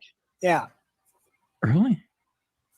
Well, I have a blue light on in the background, so that might make it look a little. It's like that has nothing to do. It's a print. Yeah, it's straight up a print. Now, could he have printed this out and then inked over a 3D model of a figure, sure. And that's probably what he ended up doing. And he could call it original art. I don't even think he did that. I don't think he did that. He hasn't done anything with this. He You don't could think have he even to make touched it. He should have to make it look a little bit like he did it. You could have just thrown some Sharpie on there or whatever to make it look like you did something. Yeah. That's what's wild, man, is that like even if I were to be a snake oil salesman, I'd at least try to be a good one. Right. But And you're a bunch of professional artists who know you're full of shit. Well, yeah, or just say like, hey, I know we hate AI, but I did an AI rendering to try to show other artists what I was going for because I can't fucking draw, you know. Right. And then the whole point is here's an example. Now I'm getting real artists to do the actual work. All I was doing is communicating to them. Right. I wouldn't be upset with that. I do mean, that if all you're the trying to sell time. that as a cover, then I'd be upset with it. Yeah, but- I do. I use AI if my artist needs examples of something and I don't know. I'm like, I don't fucking know, but AI can put together something that I can send to him and say, this is kind of the vibe I'm going for. Then he can get it at least. So yeah, I'm never passing that off as, all right, well, go ahead and just use that. Like that's not how that works. He sends it back to you and it's just the It's same the image. exact same. You're like, no, you do it. How this works. Speaking of which, that second to last page, boy, that looks good on your book. I'm liking it a lot. Yep. Do you want to show any of that at all tonight, or no one gives a fuck now? I was gonna say wait and save it for the campaign too. Yeah, that's a good point. But I was also gonna say that cover that you sent not too long ago. Yeah. Yeah. Oh god, It's something. It's so good. something. Well, two of the recent ones, I would say. And I got some names coming down the pike here pretty soon. I mean, you still have yet to release one of the covers for the first book, and that same artist who's doing the cover for this book will also probably be my favorite. So, he's been pretty impeccable. What cover did you not release for the first one? I'll put it in the... yeah, don't say it, but just I'm so lost at this point that I'm worried about saying something. Get out of mistake. I'm in. I put it in the private chat. Yeah. Gotcha. Oh, okay. Yeah. I mean, I think you knew that. Yeah. Yeah, no, but okay, we'll talk later. We I'm shall. saying I didn't get stuff mixed Supposed up. to be saving it for Lunar, so. Oh, that's right. That's right. Okay. Okay. Yep. Sweet. But yeah, I mean, I guess the Comicsgate Kings, they never really had definitive evidence to say, okay, maybe he's just literally just printing this out. So they gave him a chance, and he did do some art sketch things, but they never really. I think Aaron Lepresti was probably the best to actually really hold his feet to the fire, because he kept telling him, how are you doing this? Like, that doesn't look right. So yeah, I think they tried to call him out for this, but no one was able to really actually definitively say, no, don't invite him on because he's not an actual artist or whatnot. So, but he was at one point, so he just got lazy. That's the weird part. Yeah, he was actually pretty good, but then it's just turned into, I can cut corners, and then it's like, I don't want to do this anymore. Yeah, even you saying he's pretty good. Was he that good? Was he that not detailed? this good? Fuck no. Yeah. Okay. So he was probably a better inker than he was an illustrator. I would have called him out because I would have said, turn the page around. Yeah. You would have had bleed through, and there's not going to be any bleed through on that. Totally, man. I also would have been like, dude, how did you get your margins so clean? Yeah. How do you not have smudges? That was the exact first thing that I noticed. I was like, nope. And you know that because we have purchased original art before. And so when you see actual original art, none of my original art looks like this. No, it's all messy as shit. Yeah, why did you have it print with the preset printer margins of, half an inch on the sides, whatever it is? And yeah. it's it's very odd. It's just your artboard looks so thin. I'm tripping hard, man. It's penciled and marker, and then I do the inks on top of that. So one of the guys said it looks so thin. That's a really good point too, because especially with someone like Shane Connery Volk, it is there's a texture to it. Jonathan Marks Beravecchia, once again, he does that paintbrush or the toothbrush thing where he like spackles and he's using a lot of different mixtures of paints, and you can see that there is globs of whiteout or globs of something, and there's none of that. Nothing. And Jonathan Marks, this cover he did for me, right? It sits right up here, the original cover art. Mm-hmm. It's on, like, it's not even a normal piece of paper. Like, yeah. It's got other shit on the back of it and other stuff. Mm-hmm. And the Wolverine he did over here, that's sitting away over here. Like, that's off of like a notebook piece of paper. Like, it's got the rings on the side of it. It's that's awesome. So like it's gonna be on whatever the fuck they can find around sometimes. So totally, man. yeah, the fact that this is a perfect art print. Yeah, come on, dude. That's crazy. I don't believe it. Ethan, I don't believe it. Ethan, I don't believe believe it. Another it. page. No way. I guess that was you real. you can see some of the white out there because of the way It's the light's nice hitting the work. white out. Thank you. Yeah, because you can see some of the white out. It's nightmarish. Oh, thank you. That's Horrific, thank you. terrifying. That's like way better than most of the stuff that's in crowdfunding. It's really good. Thank you. I appreciate that. All right, I just needed to see the original art because and by the way, the first one I'm not convinced about at all. I don't see that as an original. Ooh. It looks like a print. Yeah, I don't. Yes, I'm looking at it. I'm going, how is that original? That's like, it looks like a print. The grays behind it are still very, very gray. It's like, I don't know. How did you do that? Well, it's because if it's the steps that I do. It's doing the pencil, then the marker, and then doing the black ink, and then doing the white out. Doing it like that explained nothing to me. That's not gray. What are you talking about? Because I do the pencils and then the inks, and then I go over it and I render it.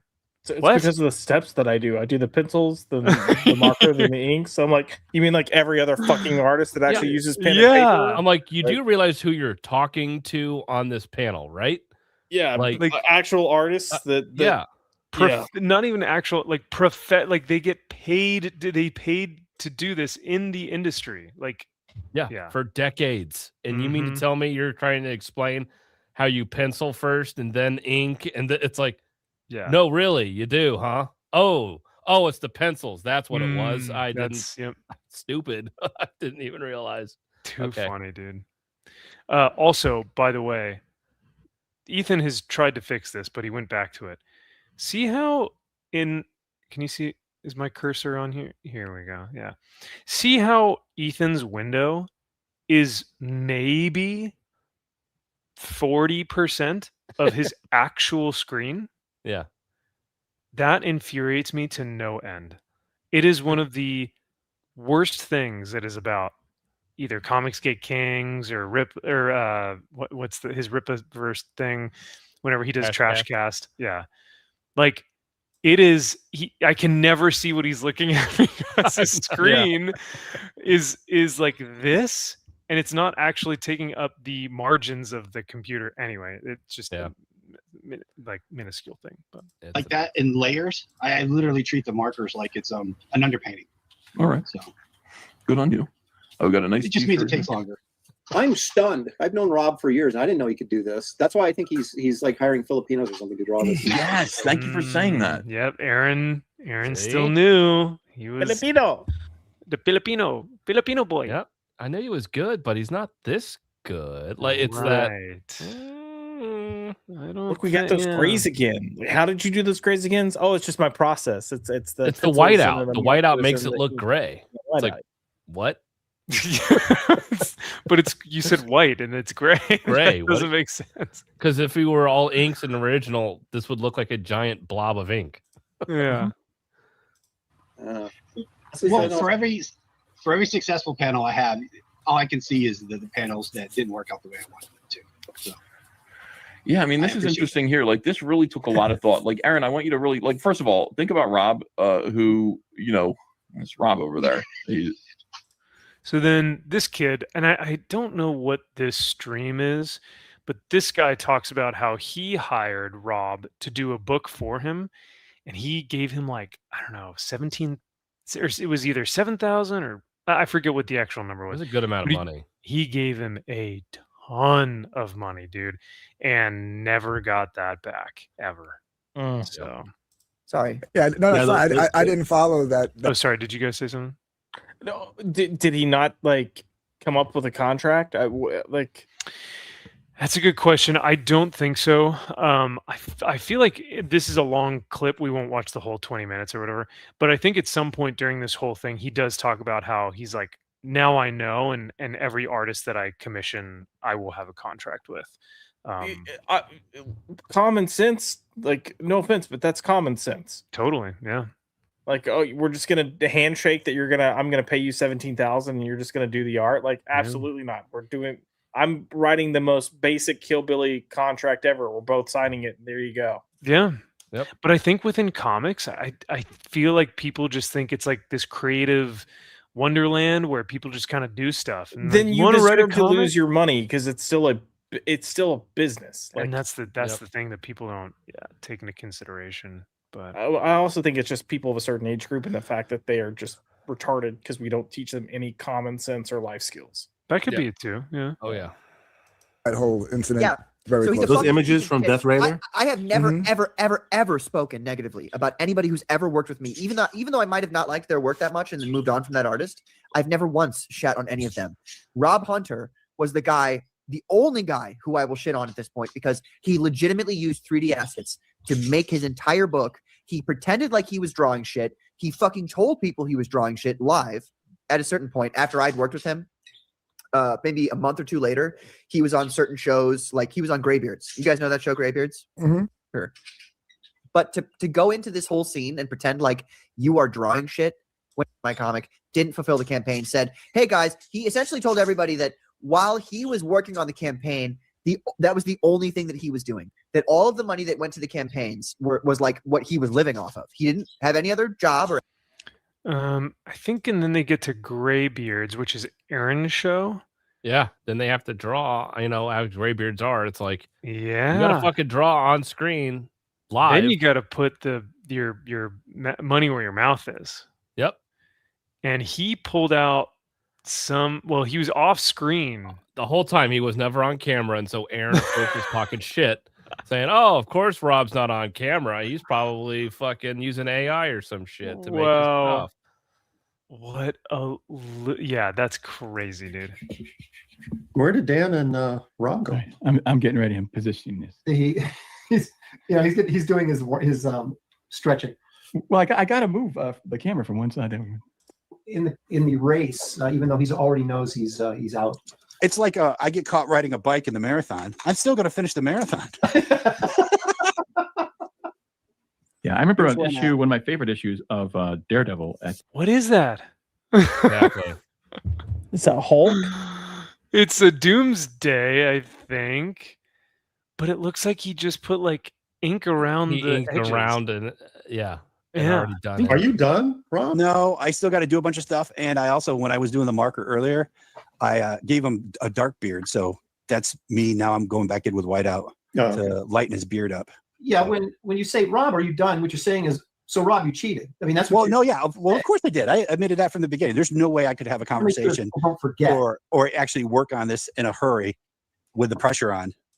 So he's saying that like he couldn't actually do it during the Greybeard stream, and that he like did some of it beforehand to get a leg up, while Aaron and Dan have literally completed full figures, pretty much like 70% of full figures of these villain characters because they're actual professionals. Like, Yeah, that's and it crazy. looks fantastic. It's amazing so what they good. do. Yeah. It's like Yes. Jesus. Like Aaron the Presti, when it comes to doing this stuff, he's the best I've ever seen. He The wins best. every one. And he should, because he just his talent and his ability to do this, just boom, you get a little bit of time and we're just going to draw a fucking random ass character I've never drawn before. All right, go. He just has that wealth of knowledge. He knows body positions, he knows scale. Like he can draw on all of that knowledge to create an image. But like it's like, you mean to tell me you can't do it? Can be done. Mm. Clearly, Yeah. it is done masterfully. And he's like, I could never do that in the amount of time that you. It's like, yeah, I told you guys I couldn't get this done and talk and draw. You know how great my art is? I printed Like, I this can't out just and do it I now. colored it. And his is With like black way ink. worse and smaller Yeah, it's this than tiny either one. thing. It's like, what? To your point though, Kyle, Aaron, what is always mind-boggling to me about Aaron's work is that each time he draws a different character, they're in a different unique pose, they have a new unique face, there's a new unique concept or style or something cool about them. Whereas like I hate to say this, but even if you look at like something like David Finch tends to go back to like similar poses a lot, and they're not always the best, but his work is impeccable. Like I love Finch's stuff, but Aaron is always impressing me with like the amount of improvisation he's able to pull from just his reference of just overall knowledge of, like you said, poses and dynamic like movements and figures and faces. It's incredible. It is. Like, I'm staring at, I have 3 right in front of me, all of them drawn on Graybeards. Mhm. And it's a Mephisto, it's a Throg, and it's a giant of the Tick, a giant, number 17 of the Tick. And now the Tick one, I've never seen the Tick holding a giant boulder around him, behind him, up over his head. Now, that could be a pose that he's done for the Thing, the Hulk, something else, another giant creep. But like, he was able to draw, like, oh, okay, I can put the Tick to look like this. But like, it's knowing that, oh, I can do this and just put this character in that pose. But like, I've never seen the Tick actually in that pose before. So yeah, he just has a wealth of knowledge, and you can tell the fake ones pretty damn quick. Salty says, I've met and talked to Lepresti. Dude is intense, but if you buy something with cash, he warms up a little. That's funny. I could see that. I mean, there's a reason why he calls his stream Graybeards. He's kind of an old cranky man, But yeah. Well, and he's agreed to come on to talk about Wraith of God 3. Oh, cool. Okay. I'd love that. That'd be fun. Yep. No, I only call him a cranky old man out of love because we love that he's a cranky old man. Can we talk about how annoyed and peeved Gary Martin looks right now?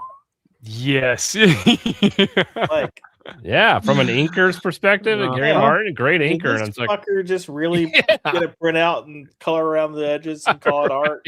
Dude, they show off their final pieces. You just wait. It's just night and day. It's unreal. This is when I was like, oh my gosh, I lost $30 to a fraud. I was so mad. He picked a $300 page, so that's any page that's not a splash page. So he gets his pick of any of those pages of the the interiors. Yep. So, all right, Rob, what have you got for us? Now, of course, this is Rob. I'm a cheater hunter. Yes. So here it is. Yeah, here it is. That would be so cool if you'd actually done it on the show. Dude, I don't. Nothing here looks organic. No. And he keeps moving it, so like he's can't trying to really like. see- it's right here. No, my camera's all messed up. Sorry. Oh yeah, Wow. there's no way because I do a bunch of real subtle marker stuff that I then cover with a ton of rendering. But it helps me think with the light source and stuff. So it really, it's that underlying stuff that really helps me when I'm going to the rendering. Rob, I don't think Aaron is buying any of this. Rendering? What do you mean? What do you mean rendering? You mean you illustrated the image with pen and ink? What's all this rendering talk? Sounds like AI. What? So you would. Oh, sorry. Go ahead. Oh, maybe that was just the live stream talking. Yeah. But anyway, I just thought that would be funny to talk about how I lost more money from a faulty snake oil salesman. Hey, still holding out hope for Dan Fraga. Oh my gosh. Do you think that book will come out this year? No, absolutely. I don't. Okay, think do you I think will it'll ever get come it. out? No, absolutely not. Oh, really? You think he's just done? I don't think it ever sees the light of day. Damn. What about you? Do you do you actually hold out hope that you might get it I was thinking next year. next year? That's what I was How it's thinking. been 5 or 6 at this point? I think so. Hold on. I will. Let me Because look I in think the I backed it in Indiegogo. 21. Let me see Jesus my Christ. That's look. Indiegogo.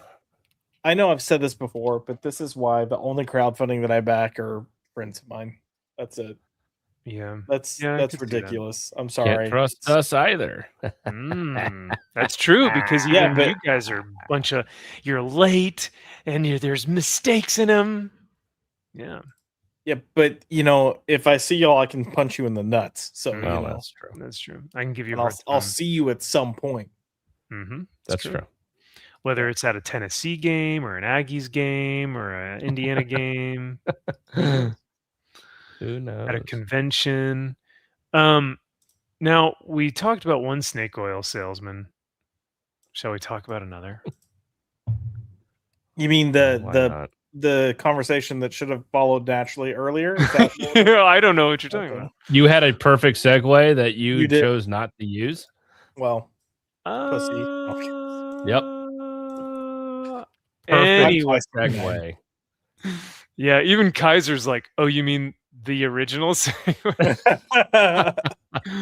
Man, you guys are on it tonight. You guys I can't get one past y'all. You're too smart.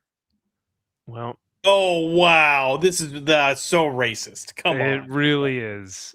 How could I have done something so terrible? Well, that's not what I thought you had in mind. Oh Jesus, what's the matter with you? Kyle's like, whoa, this is way too Max. I can't be That's seen like a this. bit. That's spicy. Whew.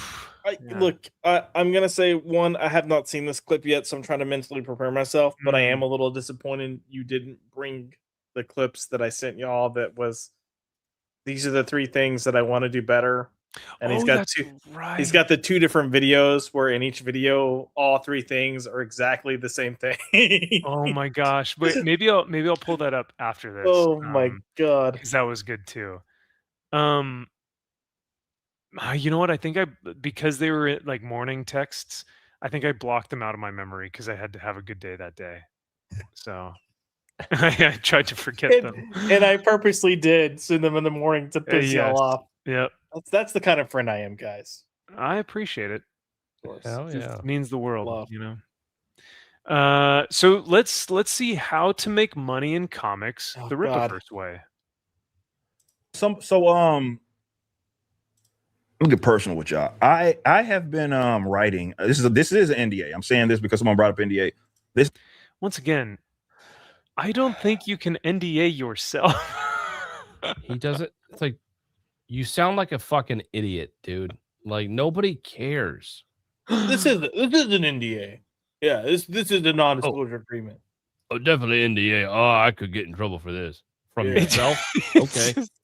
No, It like just the means you're stream. spoiling something. The stream is an NDA. So like just don't let it leave the stream. Okay. Don't tell nobody. Don't 'Cause tell everyone cares what I'm doing.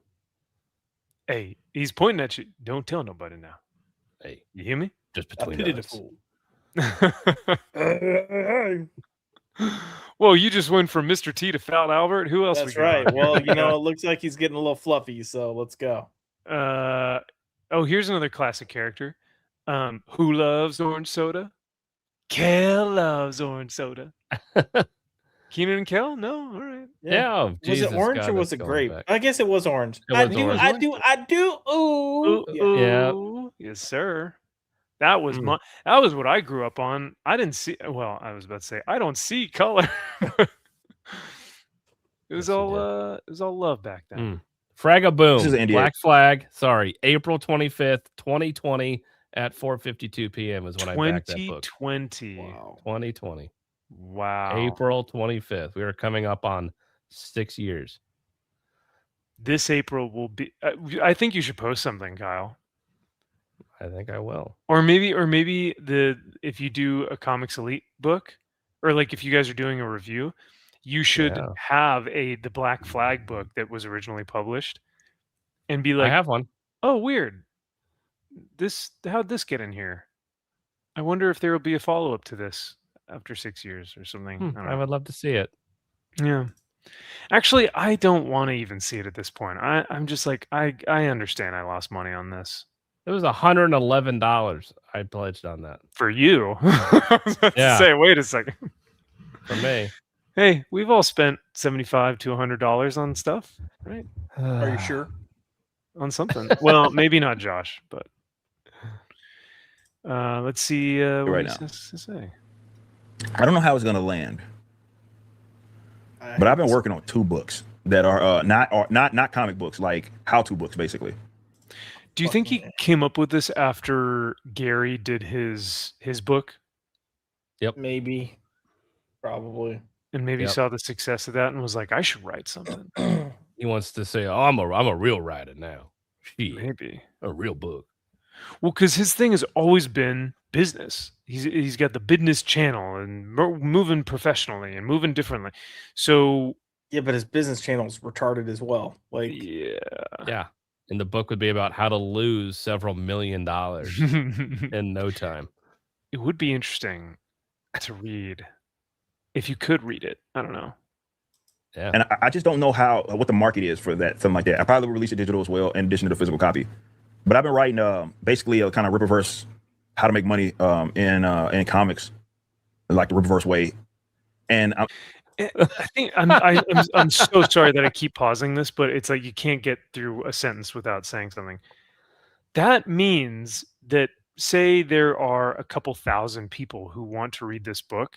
Are we going to get thousands of comic book companies that buy warehouses and have overstock of things? Like, that's a crazy amount of wasted money and effort and talent, and like, because that's the Rippaverse way, right? Is building this comic book publishing company, quote unquote.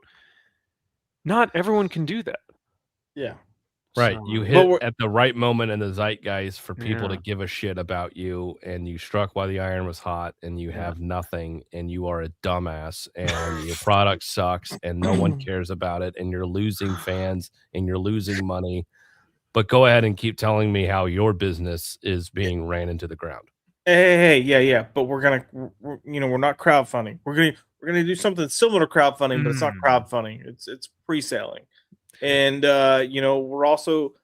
we know that sometimes we're not gonna hit that goal, but you let us know you want us to get there. So we're gonna extend the campaign to make sure we fulfill that goal. So real smart, yeah. Can we talk Extend about it this for a just second? a little bit? Let's extend it out because we think there are a few more of you that might have not had the chance to back it until now. Y'all let me know. I didn't give y'all enough time to back my heard, book. oh Lord, I back- had the back this emails project. saying, Massa, you need to put that out a little bit longer. And I was like, oh Lord, you better believe I'm gonna put that out there a little bit longer for you. Best believe that. So let's talk about that for a second. I still have no idea what happened because that was, I think I was so ingratiated in work during that whole week that was going on. I totally didn't even keep up with the news. So he has the campaign. Yep. It almost reached the second. It barely reached that first mark in the first couple weeks. Then the pay pigs really started like, oh, now we have money. Maybe we got paid and now we're going to spend money. So then the second backing, the second tier didn't make it. So then he extended it and then it finally made it. Correct. I don't even. Oh, did it finally make it? Yeah, it did. It's now funded, but I was confused because I was like, so who was the person who paid that? And it had to Rippa. have been just like, it had to have been him, right? Right. What's Yeah. his bodyguard's name that also is the ops manager for the warehouse? Brandon. Brandon. Oh. We ain't butt buddies. Brandon can't spell Koa correctly. No, Oh he my can't spell God. nerdotic. Yes, Yeah. you can't Yeah, spell correct. nerdotic. Yes. The Nerdotic. freaking name of the person who signed the COA didn't spell it correctly. Yeah. So but yeah, so because I was confused because I was like, wait, I didn't think it funded. It shouldn't have, but it did. And everyone's assuming they were already this stuff has already been done Yeah. and created, he's trying to recoup some money for them. I thought it was more so that it's the first crowdfunding campaign that he ran, and I think that if it didn't fully fund, it would have looked poorly on him because it would have shown that he didn't actually have the backers he wanted, and so that he just funded it himself to say, "Yep, look, we did it." I mean, We're just possibly. successful. I don't know. But the fact that the video of him going like, oh, you know, so many of y'all reached out to say y'all wanted to try again. No one. I'm like, bro, like, fuck. Like, stop, dude. Yeah. You know it's not true. Yeah. Where are those videos? Where are the messages? Who are the people Right. that said like, Show them. hey, yeah, you guys, you know, it's like when I see those videos of like YouTubers and they'll go, man, you guys in the comment section recommended that I do this lore video. Bop, Boom, bop, boom, bop, boom, bop, boom, boom, bop, boom, bop, boom, bop, boom, boom, yep, boom. and they all bring up. Warhammer channels do this all the time where they're like, do a lore video about this character, and it's the most requested character, and all the comments pop up. Nothing. Nothing. Nothing. Cricket. Nope. Crickets from the campaign that people were begging him, please keep it open. We're Keep gonna it back open. it, I promise. I'll back it again, please. Third time. I mean, look, he's definitely got some sycophants that probably did go in and back it again. Oh yeah. Sure. Kilty McKilterson is probably one of them. Yep. He gave him another 5 Gs, I guarantee it. Because I want to be immortalized in this clip here that it's going to be shown around the world for That's everyone to what's see. crazy. Dude, I want to be immortalized. That's my legacy. I want Yaira to step on my nuts and just, oh yes, And- Bobby. And say you took that like a chomp. Yep. Chomp. Like a chomp. Look, the reality is he doinked it and he had to come back to give. He did doink it. Yep. Hey, if anyone doinked it, we got the master doinker here. The double doink. The double doink. The yep. double doink. To write it in a way that's broad enough to apply to other creative endeavors, and it's basically just taking my entire knowledge base and putting it in book form. Scary. Not something that's like crazy, like it's thorough, but not like I'm not trying to. It's not meant to be like this fucking 1,000-page book or some shit like that. Which I probably could do that, but it's just more to be more. Oh, of course. Oh, obviously, I can write 1,000 pages. That's fucking easy. I can do that. I'm only shit gonna in make it sleep. like 100 pages or like 50 Make it a pages, but like, fucking I pop-up could make book. it 1,000. I got a 1,000-page book. Hey Ripple, why does your book go from page 53 to 1,000? I said I got a 1,000-page book. I mean, I guess he could say that if he wanted to. So Yep. I believe it was, who was it? I think it was either EVS or Shane Davis, and I think Shane was like, "I'm gonna learn how to sell comic books from you." Like, oh, me, you know, 20, 30 year comic book industry veteran. I'm gonna learn from you. Okay, all right. Sure, I will. Well, you know, maybe there's some good stuff that you know, he said that he wants to make it very broad. So for any creative endeavor, I too can own my own warehouse. So sure. Or giving you a surface level idea of the basics of what I think are the most important things that I think that I find to be valuable to others, that could be valuable to others, that they could also take in their own creative journeys and turning their hobby into a business. Business is in the chat. I just don't, I wonder how I don't know how that's gonna land. I've been working on this. This is something I've been quietly working on for a while, and I just don't know how, what the market for that is. So looking at coaching, I know there's coaching guys out there that are selling courses and making $1 billion, but I don't know. I mean, I wonder what the market is for something like that. Could be his next grift. Doing executive coaching sessions, and you know, because there's a market for that. There's not really a market for like, hey, I'm a creative and I need to learn how to run my business, unless they are in fact Ripa fans. But I don't know. Yeah, I don't know what you could learn from him other than how not to do it. Yeah. That would be, that might be good.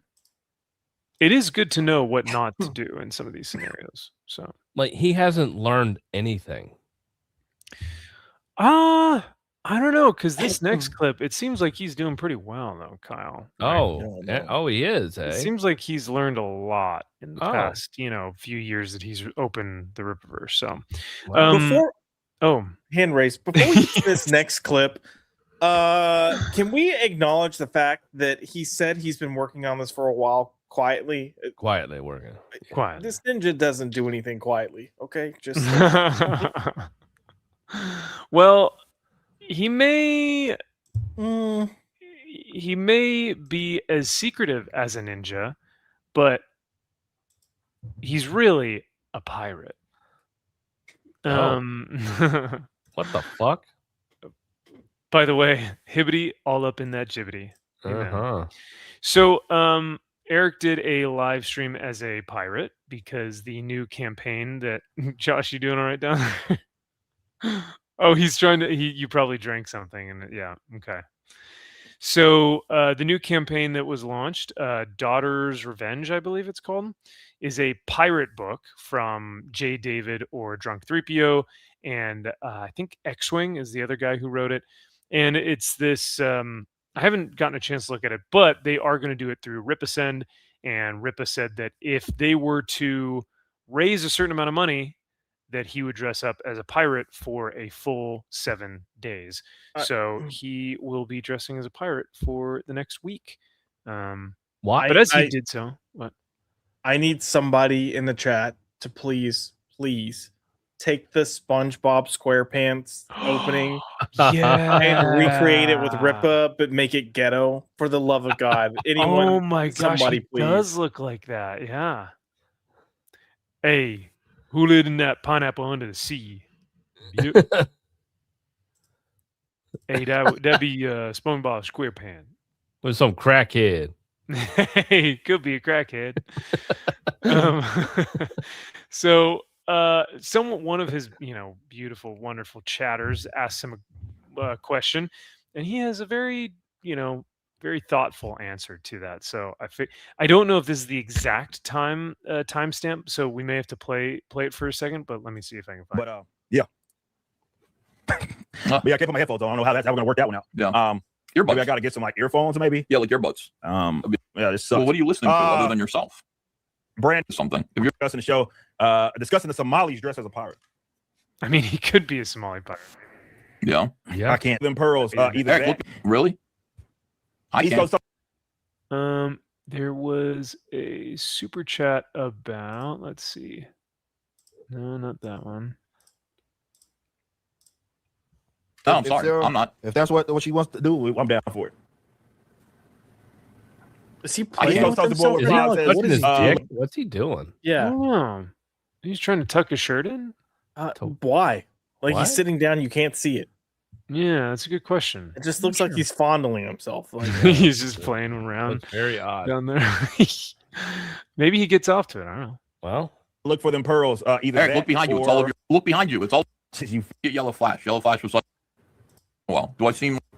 Max, I love you, but I feel like I'm about to have a seizure with you skipping like this. Like, yeah, I'm sorry. Here, I'll take it off the screen and I'll look for it myself. that or just play it, like one of the two. But I'm like, not it. I'm like, how do you even know what he's saying? I don't, because I know exactly what he is about to say. Open like a hippopotamus. Well, I mean, that's how the video starts. You can't actually have that in the middle of the video. Okay. Basically, the chatter asks him something to the effect of, where should I start if I want to get caught up on the Rippaverse, right? Okay. Where do I start? What Why should would you I want to? be looking? What is that? What? Yeah, it's like, no, stay away from it. Don't start. Yeah. And well, I mean, I think the tough part is like, what do you mean start? Because they're not really sequential. No. It's not like, oh, you read Isom 1 first, and then you read Yaira 1, and then you like. There's no real order to them. It's just kind of random books that are put out within a universe that doesn't really make all that much sense. Right. From my understanding. They really build on each other, right? Not that I know. I mean, Yaira 1 had nothing to do with anything else. Yeah. Well, we had that scene, of him like falling. Oh, on the car, right? Yeah. It was in everything. Yeah. Man, I am so bummed that I can't find this. I had it ready too. Let me see if I can look back in my notes and see if I can find it. 125.45. 125.45. I'm down for a day. Wait, we can't see it. Of dressing like this with the crew. I can't wait, dude. Wait. How come it's not going? I'm down. Yeah. Matt 621 says, "What's an easy way to catch up on Rippaverse books?" I think the last one I have is Horseman number. Was it Horseman number 1 or Horseman Welcome to Flores Park?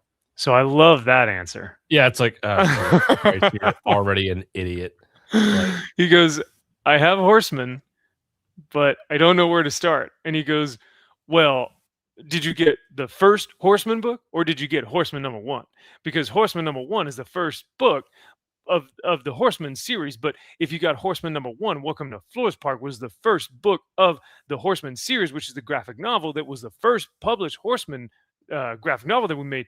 Those are totally different books. And you're like, what? I'm sorry for your confusion. You don't understand because you're an idiot, and that's all right. That's on you. I'll help you out.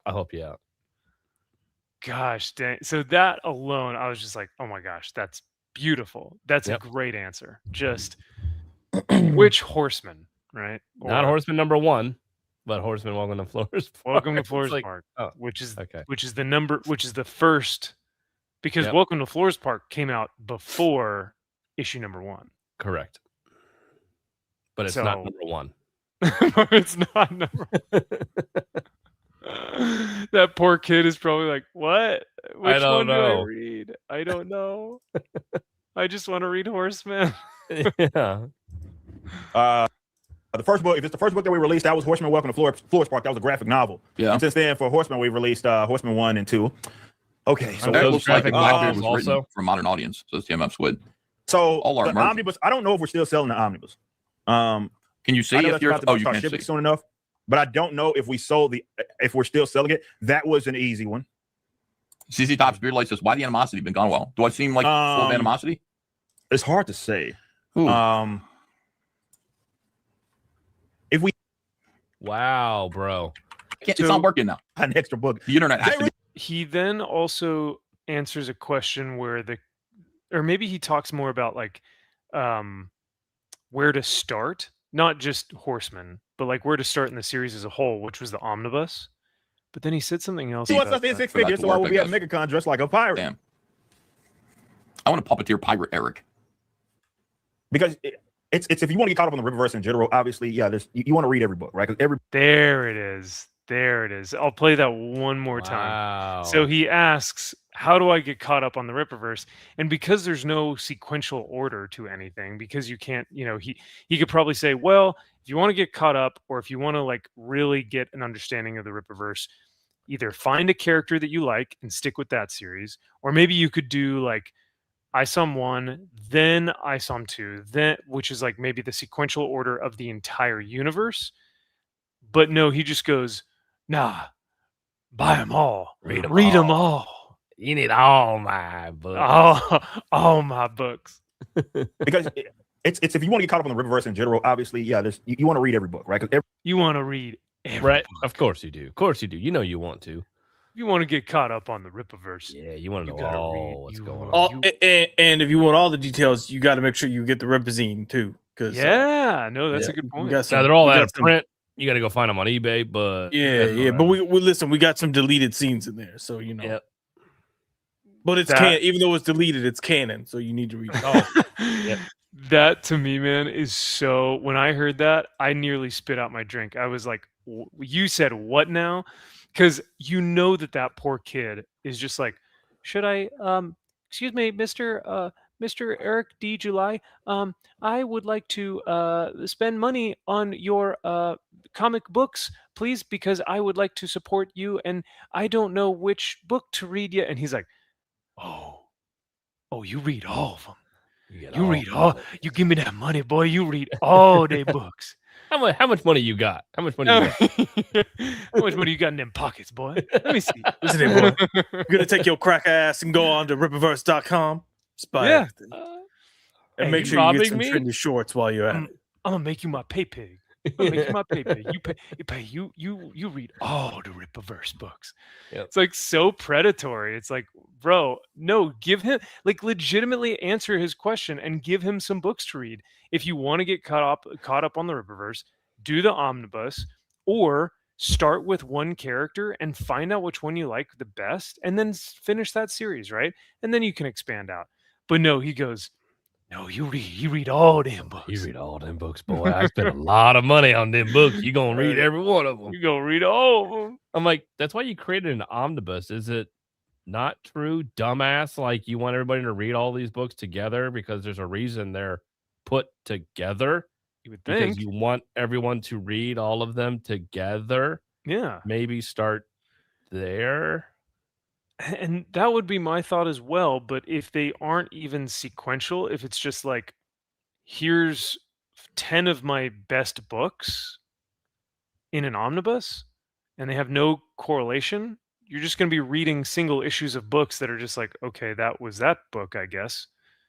And here's, and then I just read another character's book that I don't know how that plays into this, but I guess I'm caught up now. Like, I don't know. And you can't even this is the simplest question to answer, and you don't know how to answer it, you fucking idiot. Yep. It is the simplest answer if you, in fact, are the creator of all these, worlds and characters, and you've been, you've got a Pepe Sylvia board with all the different, intricacies of how you want your story to unfold. But I don't know if he knows that or not. So no, he does not. But yeah, I'm sorry it took me so long to find it, but gosh dang, that is one of the best things I've heard from him is no, child. You read all them books. You read all them books. All them books. Every book has its own like attribution to like the actual greater universe, okay, and the way that it contributes to it. Yeah. So I would say, if you don't care for like a genre and you just want to get in it, I mean, we have the definitive Yaira and the definitive Isom, which are both collect. By the trade paper, both collect those 3 stories. The big graphic in each novels. book, so 3 issues, so 6 issues total if you get them both. So all of them. All them. Okay, got it. So all them issues. Yes, sir. Yes, sir. Yes, sir. Okay, all them. Okay. Yeah. So that's it for. Well, I got one more thing, but he doesn't actually talk in this one, so this one might actually be a little bit easier for you guys to. It might be palpable. So, this one I don't get.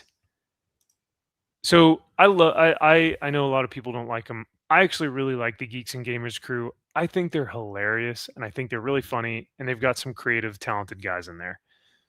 They invite Ripa on their show all the time, and he does nothing. I don't know why he's there ever. And I'm going to play a clip where all of the panel members are like laughing and they're giving Beardo a hard time because he's reading super chats and he's getting them wrong. And everyone's loving it. They're like, it's like when our chat like gives me a hard time. It's funny. It's a way to interact. And Eric wants to be anywhere else but with these, like in his mind, he's going, these freaking losers, man. I could be working on my business. And he just wants to be anywhere literally other than here. But writing his business book. Yeah, exactly. So here's this. Martin Sunshine, thank you. Damaj and I with the 10. All right, stop. What you doing? Because I'm thank you. My boss My boss keeps calling me her powerhouse as a reward for being a good worker, and it's making me feel things. If her behavior continues, she'll get my sloppy seconds after I steamroll all over my stepmom. I glad all 10 people love Andorra so much. Guess you doesn't give a F, the audience. That's why Revenge of the Sith did amazingly. Thank you for the $5 ENH. Mike Noss with a $5. Rogue One is just a big continuity error. I don't remember Vader saying Leia in A New Hope. I just saw this ship leave and the Darth Stater Darth. Yeah. Okay, hold on.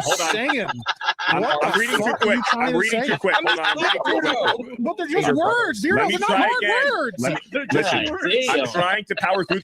Everyone's laughing, giving him crap, right? Rightfully so. He got the super chat wrong, Right. and he's just being a goofball.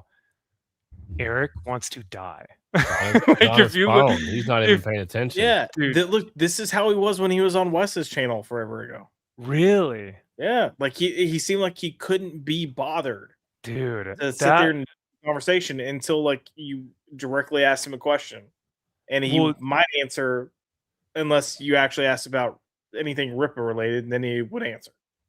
Then he lights up. Like he lights up. Like it's a different person. Yeah. When there was another clip about me. That's right. Yeah. Oh, you want to hear about the Ripverse? You saying my name at your mouth? Did you mention me? My name? Boy, did you just say my name? But yeah, no, it was interesting because later in the stream, and this is a long video, but they were talking about like they're giving Beardo a hard time again, and Beardo goes, "Shut up! You guys are ruining my voice acting chances for Rippaverse, for like the animated Rippaverse," and everyone starts laughing. And Eric looks up from his phone. He's like, "That's funny, that's funny," and then he just goes right back down to his phone. I was like, dude, I heard Rippaverse. This. Right. Yeah, he heard Rippaverse and he was like, "Oh, that's funny," and then went back to his phone. He doesn't care about any of these people, man. Like he doesn't think they're funny or fun. He hates everything about this. I would also say that he thinks he's above this. Totally, 100%. Yep. Because whenever they're laughing, he doesn't like to have fun. Like he feels like that is like you said, beneath him. You know, he's up here, he's moving here, and they're down here. Yep, because you're wasting time, grab acid and jacking off when I'm here selling product, doing business shit, and this is my motherfucking time, and it's worth this, and I'm here with you fucking plebs screwing around. You guys are just laughing and giddy when in fact, and he knows, he's like, fuck, I need these guys. Like, I'm not as important as I was, and I have no fucking audience, and I need all of these guys and their audience. And I think that's why he hates them so much. Yeah. Because he loathes the fact that he's like, if I'm not on here, I won't get the audience interaction, I won't get the fan interaction, but I have to be on here just to show face, you know. Yeah. And he hates so it. sad. And he hates it. It's so wild, dude. It's like, why be there, man? Why? Yeah. Well, actually, yeah, we know why he has to be there, but yeah, it's obligatory. The super chats. Let me try again. You're reading something. You're supposed to go up as you read words. The more you read, the better you're supposed to get at it, bro. I will end the stream right now. Bright red. Like, dude, Dan is nearly keeled over laughing. Jeremy is laughing through his like car phone or whatever. Yeah. Everyone is giving this guy crap, and it's like Rippa is asleep, and he's the center square. And that's the thing. He's like front and center. He's got the brightest lights. He's got the center stage. Yeah, it is so baffling, man, and people love him. I don't get it. I don't get it. Yeah, it's a shame. That's a shame. Whereas, like, I have watched these guys on their other streams, and some of them are genuinely like very entertaining. Beardo is a very entertaining gamer and like funny commentator. They have a show called like Professionals, or not Professionals, Bro Science, where they talk about like, you know, hey, if a girl has clean feet, Bro Science would tell us that she's probably clean everywhere else, right? That she's got good grooming standards or whatever. Like, I would assume that. Yeah, just like funny anecdotes, right, between him and his guy friends. Yeah. every one of them like adds something, and Eric just doesn't at Yep. any Nope. at all. So,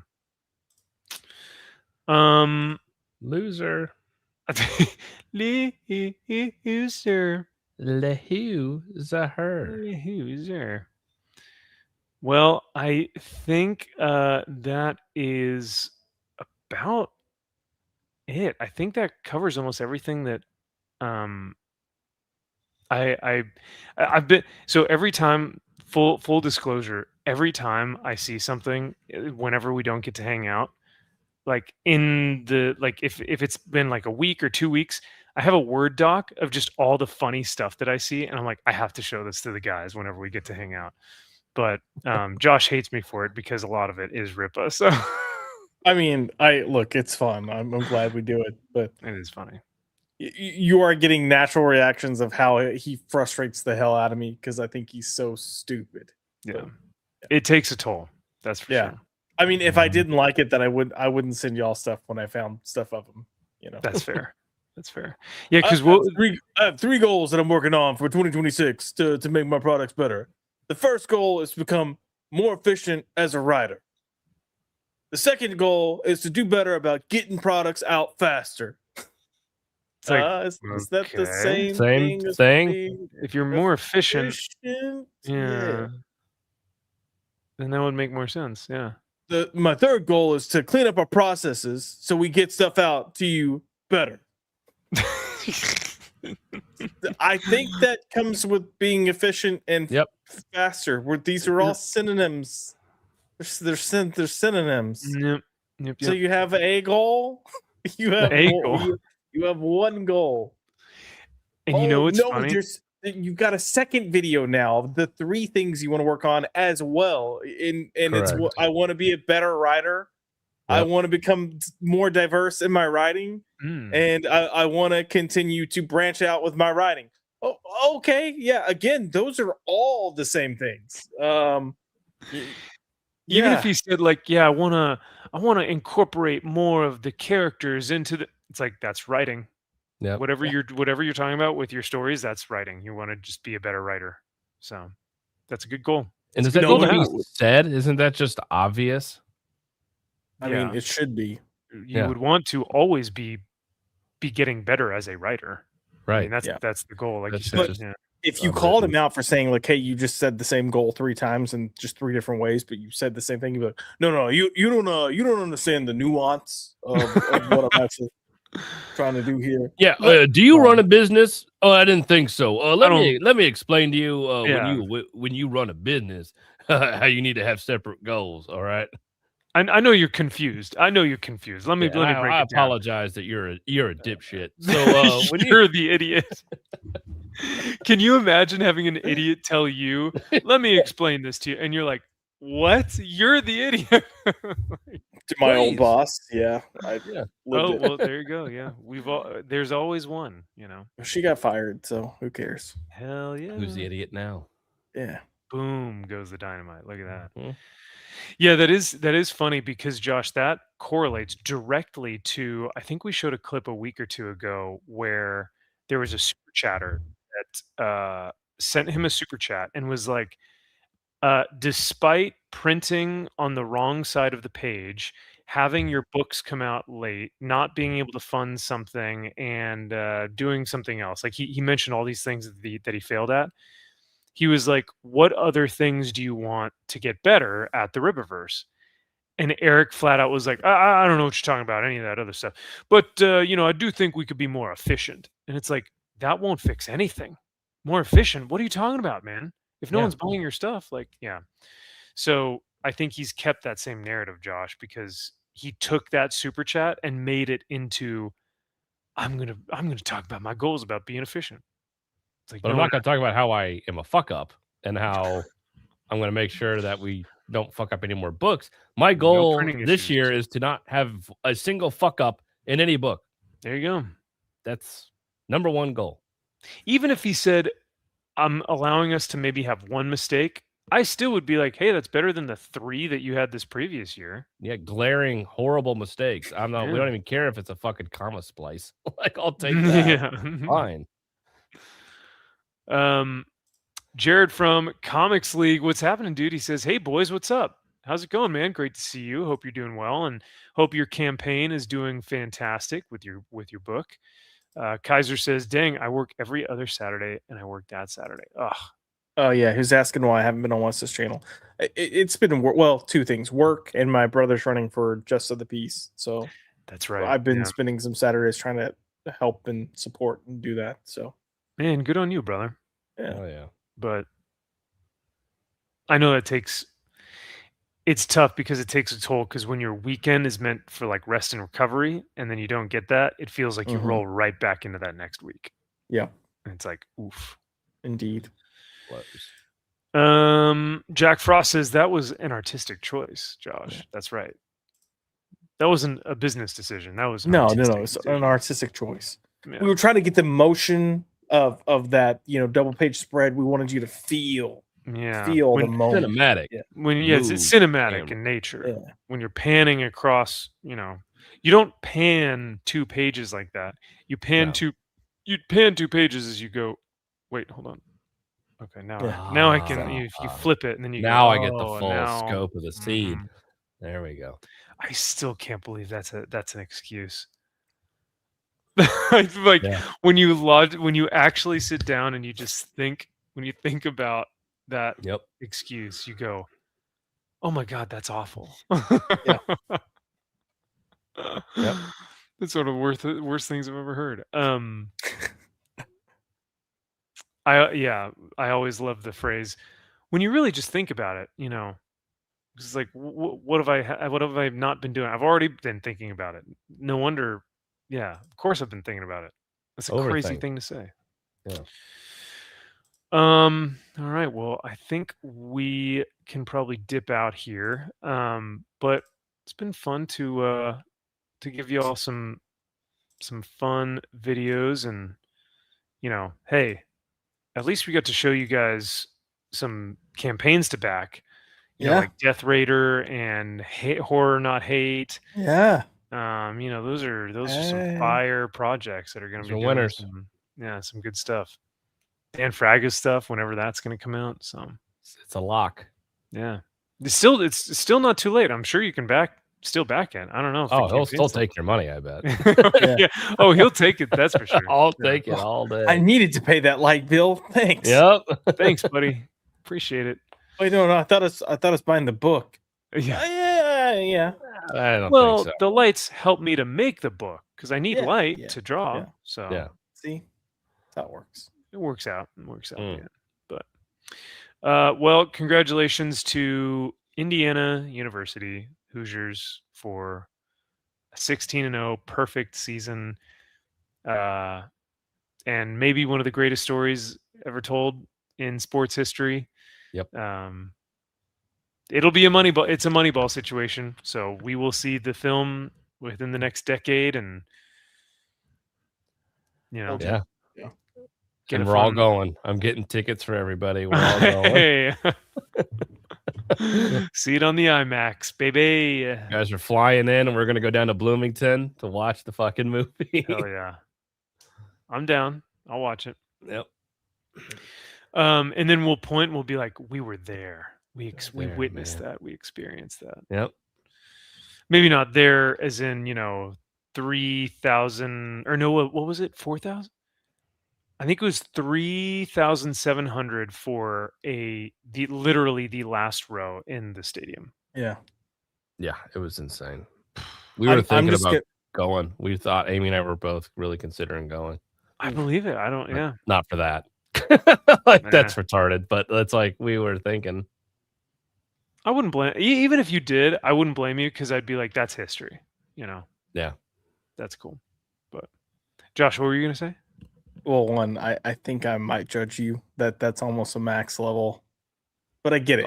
It's personal to you, so I get it. Max is like, I don't make decisions that good. Come on. No, I was gonna say if they do make a movie, I'm gonna have to make sure I tell people like, hey, that scene where they show all the people at home watching, and you get that like 2.5 second clip of that little gay boy in his room playing Hogwarts Legacy while watching football. That was me. Man, that does really And sound I gay. was inspired to be a non-loser. Like, Wow. So does that mean that we're all Hoosier fans now? Do we have to be degenerate Hoosier fans? Degenerate. Hoosiers? Yeah. Hoosiers? Oh man.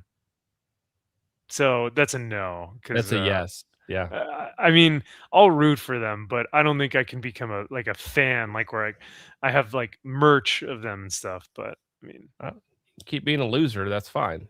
But keep being a Hoosier. What'd you say? Oh, a loser. Oh, a loser. a loser. I'll be winning over here. That's all right though. All right. I mean, if Ohio State picks up Signetti's like mastermind approach, it's over. Game over. Still suck because it's Ohio State, but it's all right. Buckeyes. Ugh. All right. Well, we'll go ahead and end it here. But yeah, thanks everyone for coming out. This was just kind of an impromptu chill stream, but yeah, enjoy the rest of your week, and we'll talk to y'all next time. So, bye. Bye.